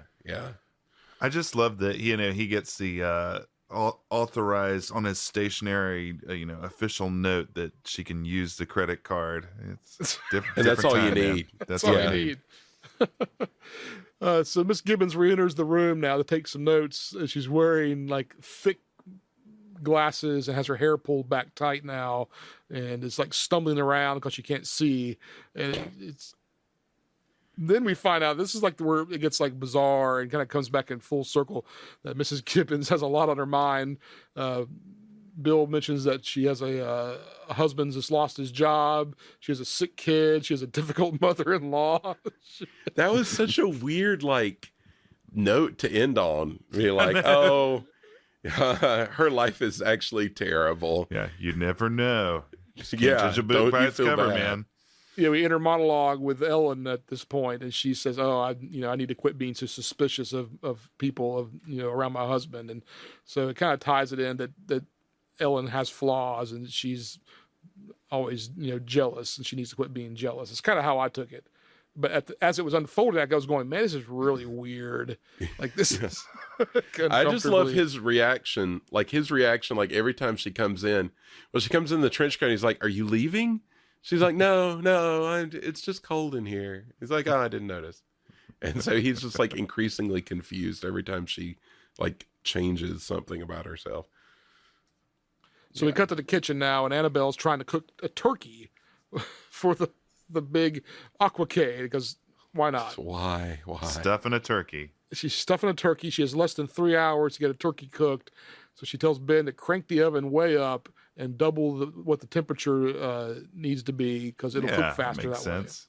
way. Classic. Shades of Carousel of Progress. Yeah. Yeah. So the principal calls at this point and says that she's 15 minutes late for the conference that he's scheduled to talk about Annabelle that we mentioned in the first act. Annabelle calls Boris to babysit Ben and the turkey, and she runs to the conference and is going to take the bus because she can't drive. But I love how she tells him, she's like, "Make a dessert." That's right, yeah. And he's like, I made chocolate mousse once. Right. And Ben's like, "He's going to cook? Isn't that a sissy thing to do?" Oh, man. Like, Ben. You're the golden child. You don't say stuff like that. No. Cram it, Ben. And then Boris pipes up and says, "Hey, who's a sissy? You're the kid with the," and then she cuts him off mid sentence. So. And then we cut to the orthodontist and department store scene. So Ellen is getting her braces off. It's kind of this weird first person shot where you see the orthodontist reaching in to pop these braces off. It's weird, and it's such a peaceful montage of her getting her braces off. So I put that down. That there's this whimsical flute and harp music playing. Yeah, it's really gauzy and it's like romantic brace removal. Yeah. So the next shot, she's picking up clothes. She's trying on clothes and these real sophisticated outfits for the 70s, that is. And she throws her shoes away. Then she goes in and gets a manicure and a pedicure and a facial. Then she gets her hair curled and trimmed and is looking, very feminine now and less tomboyish. This is a really weird comparison to make, but this whole scene, starting with her braces coming off, reminded me of Butch Cassidy and the Sundance Kid. When they have those little interludes with da da da da da, kind of peaceful music, and it's just kind of like a sunny day, and you just the raindrops keep falling on my head stuff. Yeah, totally. Yeah. Right. And she's shopping and then getting her nails done, and anyway, that's what it reminded me of. So as she's leaving the department store, a 1970s era jump out van, as I would call it, pulls up. And her buddies come leaping out of it, and you hear this generic 70s rock music again. Oh, with no lyrics. Again. It's just This is Johnny Mandel earning his paycheck. It's like this guy who's written all this stuff, writing all these transistor radio and youth music. Yeah. And then the van has a illustration on the side, as it would, Yeah, of course, yeah. It's a really good one. But it's her friends, but it's also the ginger bully. And I'm like, why are the D-bag bullies hanging out in the party van with her friends? And we see the skis on the top, so we assume it's the ski club van. So they all have their skis, and they're heading to the big aquacade. And I put in my notes here it was kind of a weird line they sort of slid in there. As she's being thrown into the van, somebody goes, "You look different." So back at the school, Annabelle is now meeting with the principal, who happens to be Boss Hogg. I'm sure all of you picked up on that. Yeah, sore book. Yep. I was excited. Yep. I was very excited. I saw his name in the beginning credits, and so I kept waiting for him to show up. I was just happy that it finally happened. Too. I was so psyched. And Annabelle's teacher is praising Annabelle for her high IQ and aptitude. Then she starts boo-hooing really hard when she says that even though she's smart, she isn't making good grades, and it must be all my fault. Yeah, and she was chewing it off just about as bad as the hockey coach. She was really heavy-handed. It was really weird. Yeah. It's super intense. So Annabelle comforts the teacher and says, well, Annabelle's a flaky chick, what can you expect? And Boss Hogg says this, there must be a reason for the sudden change in Annabelle's grades, because she was a model student up until just recently.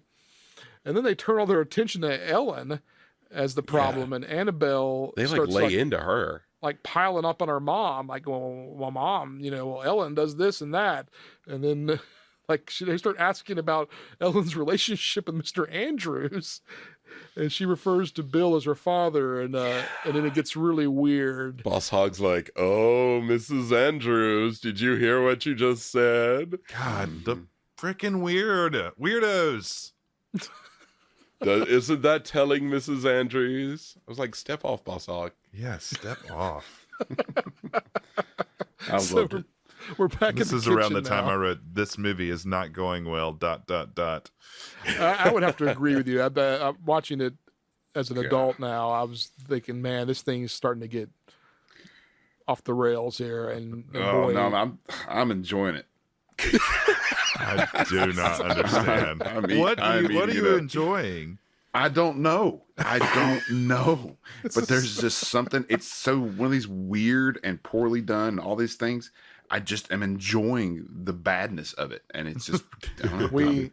we're gonna have to rebrand Andy now. He was our film critic, but he's now the wild card. Well, yeah, it's Topsy-Turvy Day.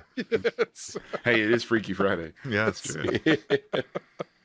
So we're in the kitchen now, and Boris is trying to make a chocolate mousse with Ben, and Ben just flips the blender on with the lid off, and then chocolate goes everywhere. Ooh. It's And a dumb move, Ben. come on, Ben. Come on. Yeah, you would Ben's think a really kid that's- losing it. Yeah, he's starting Amateur. to come on unwound here. He's like, maybe I should hate my sister for no reason. So Annabelle comes in and finds Ben covered in chocolate, and no one's listening to Ben, who's trying to tell him that the turkey's on fire. And Boris and Annabelle come to the kitchen to find it. I mean, not just full of smoke, like you can't see from one end to the other smoke. I mean, it wasn't like they were like that. They taken that many steps away from the kitchen. You think they would have, but whatever. 70s. Yeah, and obviously no fire alarm Yeah. either. Well, yeah. Naturally, 70s. I bet they had a crate of oily rags in the corner, but it didn't quite make it to that. Probably like turpentine and Yeah. like stain remover or whatever. So the thing, there's a moment here where I get irritated with Annabelle. Like she walks in and says, "Exploded moose and burnt turkey. How could you do this to me?" Yelling at Boris. And I'm like, Annabelle, come on, cut the guy, some slack here. Taking after Yeah. her dad. Just That's straight right. taking after her dad. And then on cue, Bill calls and gets mad that she hasn't shown up yet with the food, and Ellen's about to go water skiing for the aquacade. And Bill refuses to listen to Ellen when she's trying to plead with him that she's not capable of skiing today. And I put in my notes, Bill, what's up with this guy? Like, Yeah, really. This I is had really weird. harsher words in my notes at this point about Bill, but I won't share those on the family show. so yeah, I mean, Bill's trying to Ellen's pleading with him, like, I don't want to ski. I can't do this. I'm not doing this. And he's like, no, you're doing it. And so then we get to the big finale here, and Annabelle and Ben and Boris come out and hop in a convertible Beetle with a bunch of food in bags. I just have one line I want to, because she has some funny lines. Annabelle does, as just these little funny throwaway lines as she's trying to get everything under control. And as she's trying to salvage, because the turkey's burned, she's trying to salvage something to eat. She's like, we've got some kibble and some, I don't even remember what else she says, but Noodles. she says, we'll make a New Orleans casserole. That's right. What is that? We'll make a New Orleans casserole. So Annabelle pleads with Boris that he has to drive and she can't drive and he needs to. And she says she's only 13, and he puts his arm around her and says Yeah. he's only 38. Yeah. Whew. He's like, yeah, I'm playing along. I'm into this. She keeps pleading that she can't drive. She tries to explain the situation. He still isn't buying it. And I put my notes here, but can you blame him though? I mean, really? So Yeah. Well, then she tries to play, well, I'm telling you this, I'm obviously crazy, so do you want a crazy person to drive? Right. And with no other options, Annabelle drives, and of course the car goes in reverse instead of forward because that's like, script writing 101 when you have to do a gag with a novice driver. That's the first thing they do. So she presumably smashes through the garage and into the neighbor's backyard pool party. Why are they having a fancy garden party in the middle of the day at the neighbor's house? It's just like fancy dress, like, oh, yes, hold on. So the aquacade begins, and Ellen is still not interested in skiing. And she's like, at this point, she's pleading with her husband and saying, I can't do this. He says his job depends on her skiing. And I'm putting my notes here. Why would you put your entire career in the hands of a 13-year-old skiing? Well, good question. Yeah. Great question. Like if your job is that tenuous, then you have problems beyond the aquacade. And I mean, and Dick Van Patten already earlier, is like going, why aren't we getting professionals? We need He's to turning the screws on him. What's going on? Why aren't we going to do it? Yeah. Yeah. Which, So then, why aren't they getting professionals? Bill has the biggest jerk moment of the whole movie here. He hands Ellen the ski rope, and then waves at the boat driver and says, take it away, Charlie, or something, and drags poor old Ellen off into the water. And Ellen goes, yeah, I watched that. I said, I can't believe that's what, So now Annabelle's behind the wheel of the car. They're flying through town and almost causing wrecks. There's a great scene there where Annabelle drives the car up on the sidewalk, and she's driving down, and there's a guy walking with a bass, and his reaction, he just jumps out of the way, and then followed by there's a guy on crutches, who just suddenly starts running with a broke foot. I mean, I'm serious. I am not joking. I was literally laughing out loud. I was enjoying this scene so much. I did laugh the at that. crutches reminded me of like an 80s movie, like a New York 80s movie. Yes. Just straight from it. Yeah. Absolutely. Totally. I did laugh at that because it was a fun stereotype. Yep. So as Ellen's about to jump over a ski jump here at this point, and at the same time Annabelle's about to jump her Volkswagen Beetle in a construction zone, very Dukes of Hazzard-esque, they both ask that their bodies get back to the right person, and we hear the funky music play again. And this time they switch places as well. Like now Jodie Foster's in the driver's seat driving the car, and Barbara Harris is now skiing in her evening gown. And those were some crazy skiing stunts. I mean, they look dangerous. So just to clarify, they have changed bodies, but not souls. So they're still in danger. Right. They've just changed bodies. So a police chase is now ensuing with the car as because what's that? Because the police cars went flying off that transporter truck, right? Yes, that was good. So she makes an illegal left-hand turn. Yes, which was great because it zoomed in on that driver's face, and then the police cars just came off. Like 3 of them came off. Yeah, it was really strange. You got to lock that down. Yeah. Yeah, and that chase is reckless too. I mean, they're like it's like Burbank. They're like just flooring it around Burbank. Right. So Bill notices his wife is now on the skis and is trying to play it off with Dick Van Patten and Mr. Jennings there. Like, why wouldn't anybody stop this? They've just at this point changed bodies. Like stop. All part of the show, folks. They're like, oh, your wife, she's so crazy.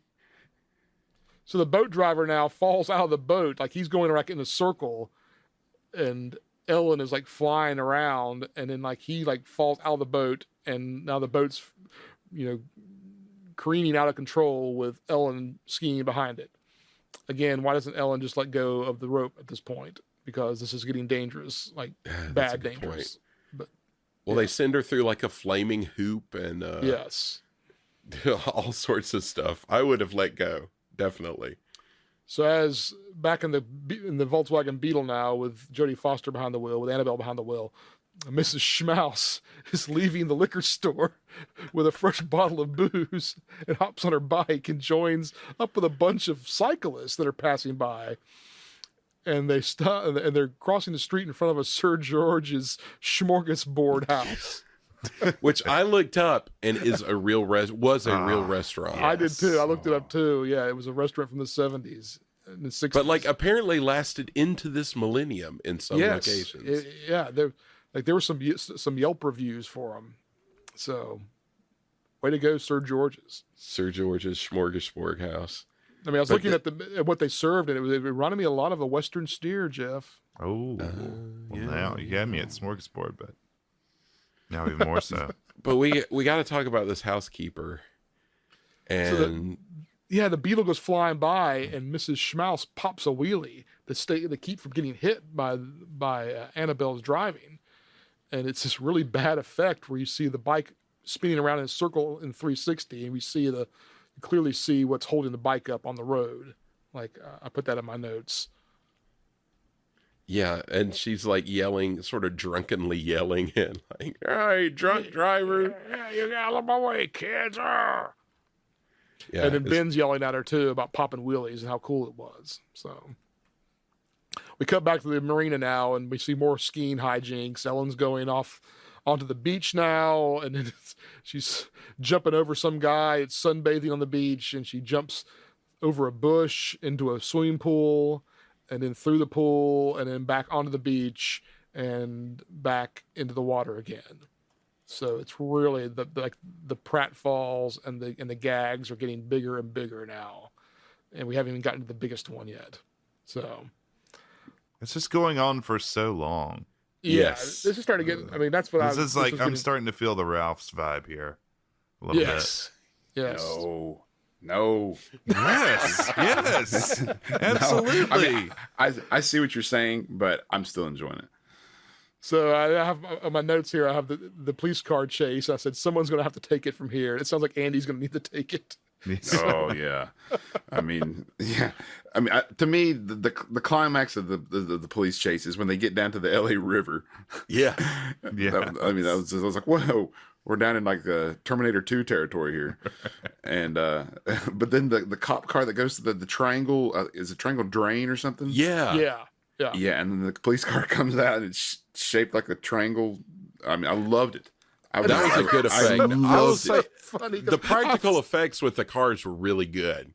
Like the way they did that, the triangle and then the one they split in half because it hits I don't know where the path diverges. It splits it in half. That's pretty That was wild. executed so well. How they did they split that car right down the middle. That was I remember that amazing. being in some kind of montage. Probably, I don't know. Yes. Maybe it's in that Walt Disney and You song I think it or is. something. But I remember Yeah. seeing that and never knowing what that was from, and then finally, because of this podcast, I know. I think that's what it's from. Yeah. I put in my notes that Andy's going to hate this, and then I'm completely off wrong. Andy loved every minute of it. Opposite. I loved it. It's not April Fool's. I'm so confused. I love like the campiness of when they first come out of the LA River, the first cop car that comes after him hits that ramp and does the thing where it goes up on like two wheels, like on its side and like holds there.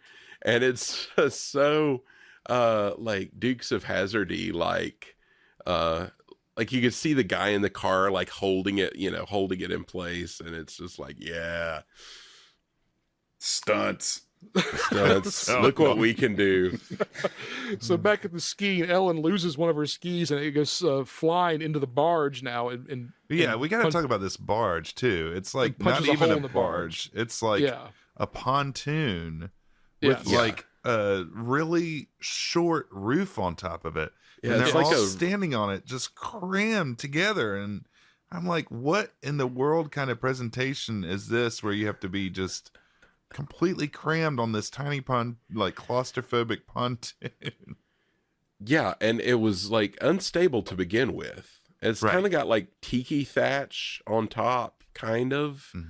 But it really, I mean, there's like nowhere to like lean, or it doesn't look like if you like leaned against the side, you would like fall over or fall in the water or whatever. So it's very perilous to begin with. So at this point, then Ellen somehow ends up on the redheaded kid is flying on a tow-behind kite, being towed behind a motorboat.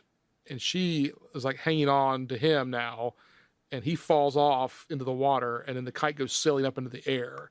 So now Ellen's on this big kite, and it's really weird. They go straight into like the green screen of her like taking off from the water. Yeah, I mean, I don't know. I mean, just the amount of time she was on a water ski being a person who couldn't water ski, and now she's like perfectly gliding. It's just so absurd. Which is like, she must have had a ton of upper body strength to hold on to that thing, because she's not like tied to it. So it's just like her holding on to this thing as it like pulls her through the air. So let me back up here. So we missed one part. It's like Ellen joins up with a bunch of people in formation, like after the boat is running around without a driver, and she grabs, and they're holding like these like smoke torches things or something, and she happens to grab one, knock over the formation, and then sails by this firework display and lights the firework display saying, the marina's name. And Dick Van Patten is just like, it would have looked better at night. Yeah, it's weird because like the whole time he's just like, oh, so what's that? Better take a second look. And he's like, totally this guy's skeptical. He's like, this guy's so good. And he's like, I think you have the wrong sex. Take another look. It's just like he's always like naysaying. It's really weird. Yeah. Shut up, Dick Van Patten. I know, but the other guy's loving it. I wrote down one of the other boss says, this is one of the funniest, cleverest shows I've ever seen. Right. I'm like, why? Oh, it's so clever, you scamp. This is when the beetle shows up now, and the beetle comes flying onto a dock and stops just short. And then right as they stop, the motorboat goes by and knocks the dock loose, and the beetle goes flying into the water now, but floats very soundly, which was unusual. But yeah, I thought it was going to sink.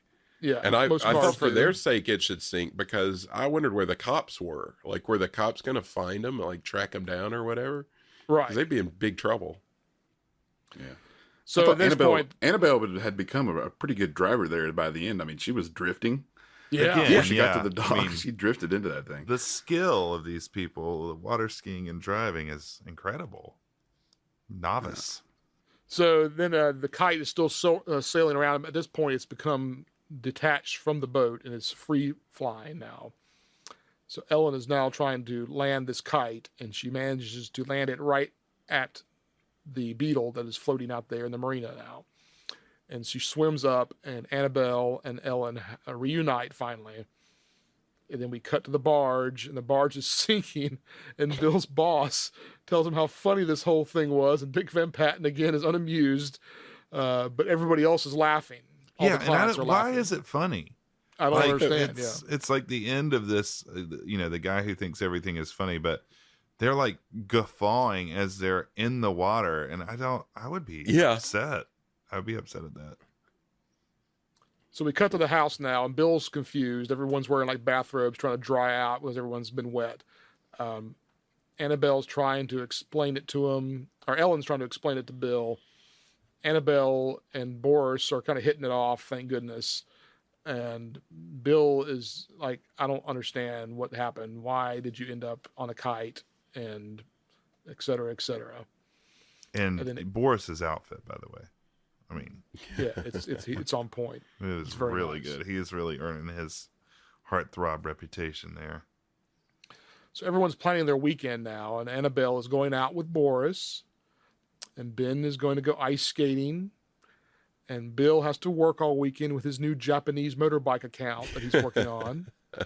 And then Ben complains that he hates ice skating and that his dad gets to do all the fun stuff, riding motorbikes and going to ski shows and this, that, and the other.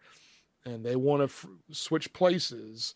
And then we get a nice freeze frame, and we hear the crazy switch music, and we roll credits. Bill, I wouldn't pursue this any further if I were you. You would not want to change places with Ben, believe me.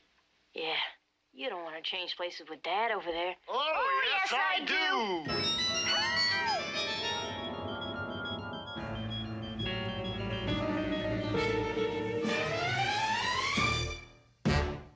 Amazing.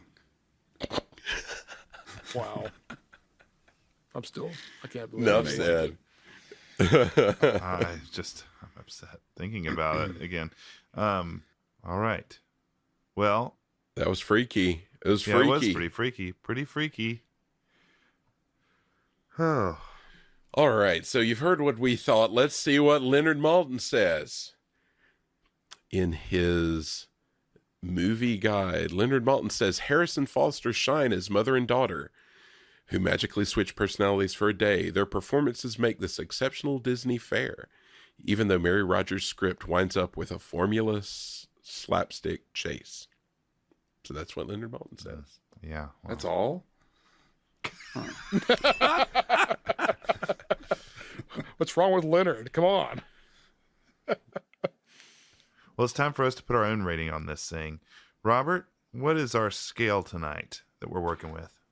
Our scale tonight is going to be bottles of gin, since we see there seems to be this underlying theme of booze sort of running throughout this whole movie. So It's a little confusing. I mean, if we think it's bad, do we give it a lot of bottles of gin because we need it to self-medicate? Or... Oh, no. It's good gin. All right. Well, let's start with plot and writing, and then we got to start with Andy, fanboy over here. What'd you think?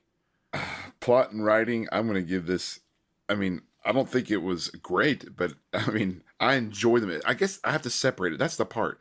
I enjoyed the movie, but I don't think it was a good movie. So I'm just going to say, I'm going to go with a 3 on this. Okay, Robert. I'm probably with Andy on that one.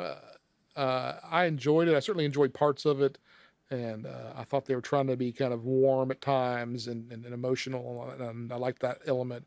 So I'm gonna go with a 3 as well. Okay, Michael. I too will go with a 3. I think, I mean, it's a fun idea, and there were some funny lines, and yeah, I'll just go middle of the road, go with a 3.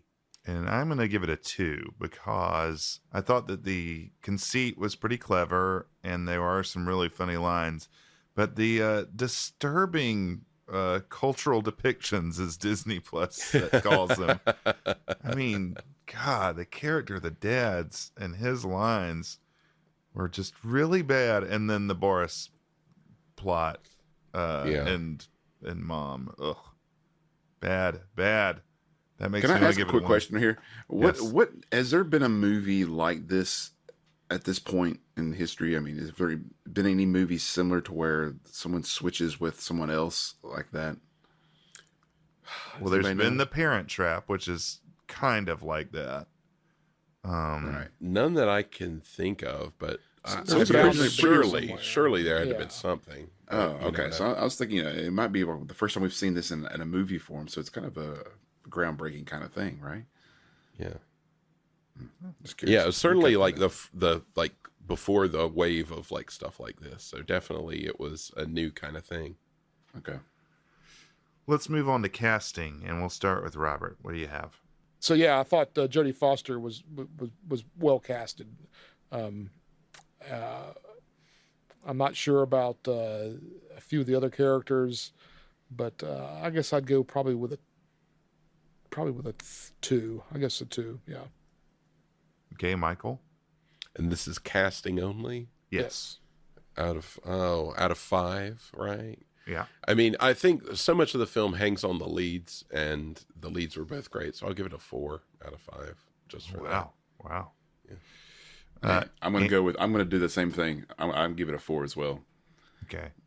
And I'll say a 3. Which goes right into acting, which I will say I really like the leads. I really, really did not like some of the other actors, like the field hockey coach and the teacher. I mean, there's just so much bad acting. So I mean, I feel like I need to rate it on the leads.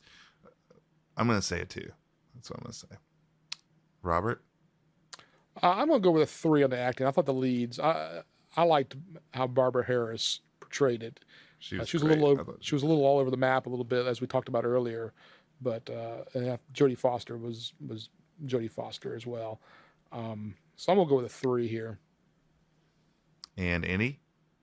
I'm going to do the opposite, but I'm going to still give it the same score. I did not care as much for Barbara Harris. I thought she didn't act all that well, but I thought Boris knocked it out of the park. I thought Jodie Foster did a great job, and so I'm going to bounce. Yeah, and so I'm going to go with a 3. Okay, and Michael? I'll throw in a 3 as well. Okay. Production value, Andy?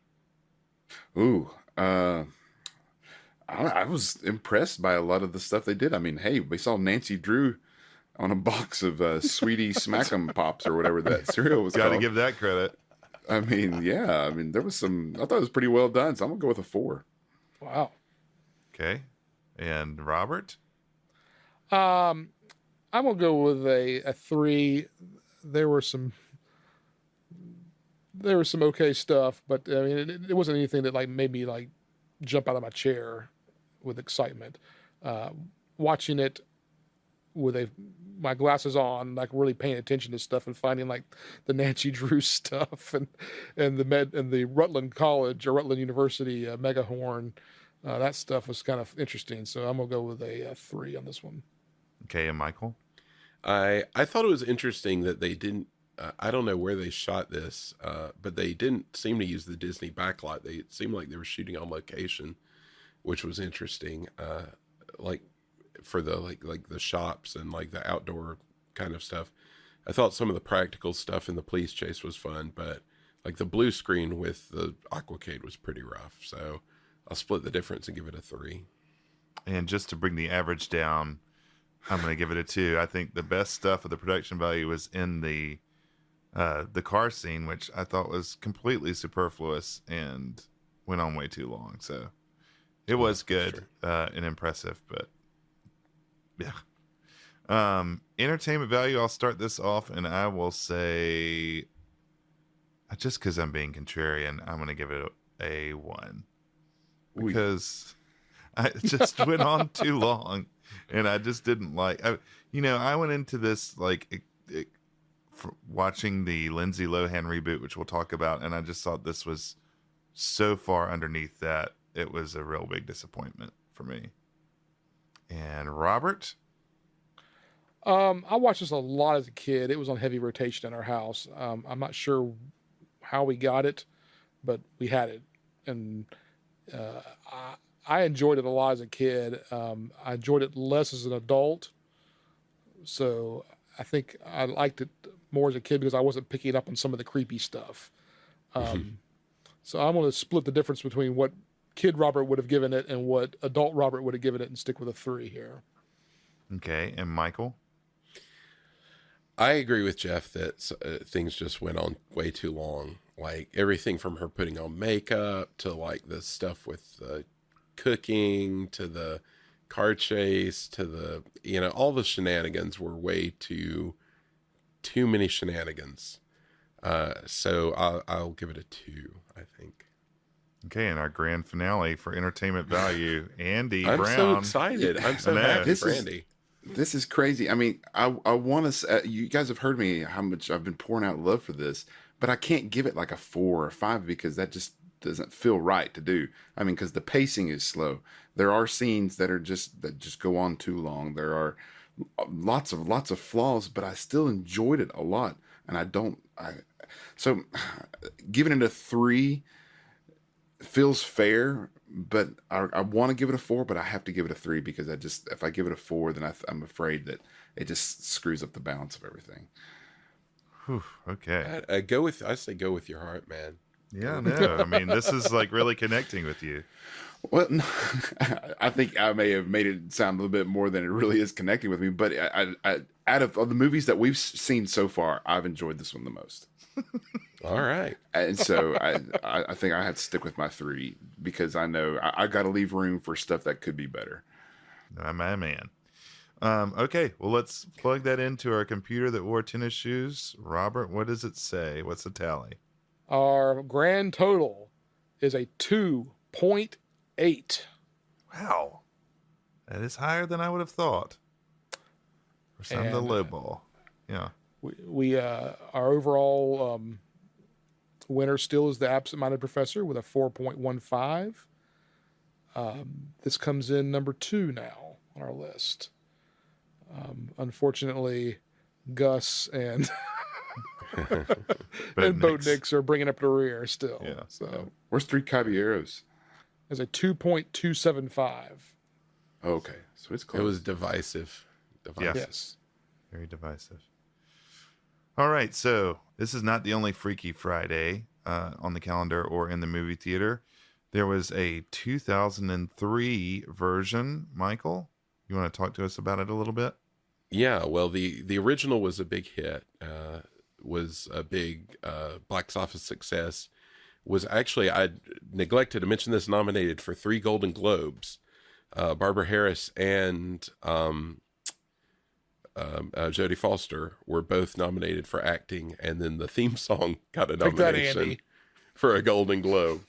So, so see, it and did that's very another well. thing is, I just don't understand the love for that theme song, but those guys are the hot ticket. What can I say? Yeah. I mean, Golden just Globe nominated. Punching in numbers into the computer, and there it goes. Yeah, so in the 90s, there was a TV remake, and then in 2003, like you said, Jamie Lee Curtis and Lindsay Lohan, a remake for theaters.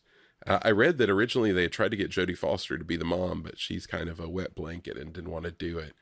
So, I've heard that too, yeah. So they did that. And I actually really it's been a while since I've seen it, but I really like that movie. I did too. I haven't seen that. I really liked it.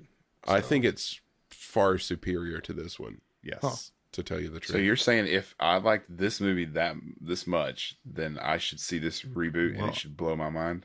It's just it's just better at dealing with the like emotional aspect of it, from what I remember. I mean, it's not emotional, but it's like, you know, it just goes deeper. This one never did, you know. It doesn't have as many like long sort of shenanigan sequences. It's more about their reactions to actually, like, they actually react when it happens as if it was something like totally insane that was happening to them, and kind of freak out about it. But yeah, I want to rewatch it because I remember really liking it a lot. Is it on Disney Plus? It is. Yes. It is. Okay. It's not the only version on Disney Plus. Yeah, this blew my mind. I didn't notice this until tonight, that there's a musical version of this. I had no idea until you sent that. I had no idea. Yeah, I'll have to look into this. It came out in 2018. Was that a Disney Channel thing, or it must have been, because it was flying under the radar on me. I think I would have noticed it otherwise. So it has to be a Disney Channel thing, because it's certainly not a Disney Plus original, being in 2018. I bet you there's a song that's like, I like it when you call me daddy, wear that black dress. That would be weird. I wish I was 38. We can only hope. I wish I was 38. Boris's big number. Oh, I should mention that Boris is actually in the 2003 movie. He has a cameo as Boris. Oh, wow. Really? Yeah, he's like a delivery man or something like that. I definitely have to watch it now. Yeah. Poor Boris is just a delivery man? Yeah. Oh, bummer. Boris didn't live up to his promise. I was hoping he'd be a PR executive or something. Yeah. Oh, so who knows? Maybe they'll make another Freaky Friday someday. I thought they were going to make one for Disney Plus, but I thought at some point I had heard that they were going to do that. Maybe it's just 3 versions is enough on Disney Plus. Who knows? Nah. Yeah. You could just have a Freaky Friday series. Anyway, we're going to close the books on this one. Any final thoughts, guys? I was left wanting. As I mentioned, I mean, I've watched this one a lot as a kid, and I had not seen it since I was maybe like 12 or 13. So my memories of it were a lot different. But I really enjoy going back and watching it. And yeah, there's some cringe moments, but it's the 70s, so what can you expect? I will say, yeah, their house. I enjoyed looking at their giant house and all their 70s ephemera. And I'm glad I got to mark another one off the list of Disney movies that I don't think I've seen all of. Yeah. I want a spin-off series about the housekeeper lady. Yes. Yes. Absolutely. Her The drunken, drunk house. debauched adventures. That's right. Really enjoyed it. It was not the greatest movie of all time, but it had a certain charm to it that I don't know, it had my attention the entire time, and it's been my favorite movie so far. How many bottles of gin were you into by the time it ended? None. I didn't drink anything during this movie. How much did you drink during Boat Nix and Gus? Oh, God. Because you had to keep turning it off and coming back to it, didn't you? Yeah, I mean, I had to get the cleaning lady to clear up the bottles on the floor. Oh, man. Well, the next movie we're going to do was a frequent movie played in the Crawford family household. No doubt. A classic of its era, in my opinion, Flight of the Navigator. And this movie, like out of all the ones we've done so far, and we're going to do for that matter, I mean, I've seen this one a ton. And you're right, this was on heavy rotation in the McSwain home. I'm pretty sure I saw this twice in the theater, which was a very ultimate rarity back in the day. But it was a major event for a specific demographic that me, you, and Robert belong to.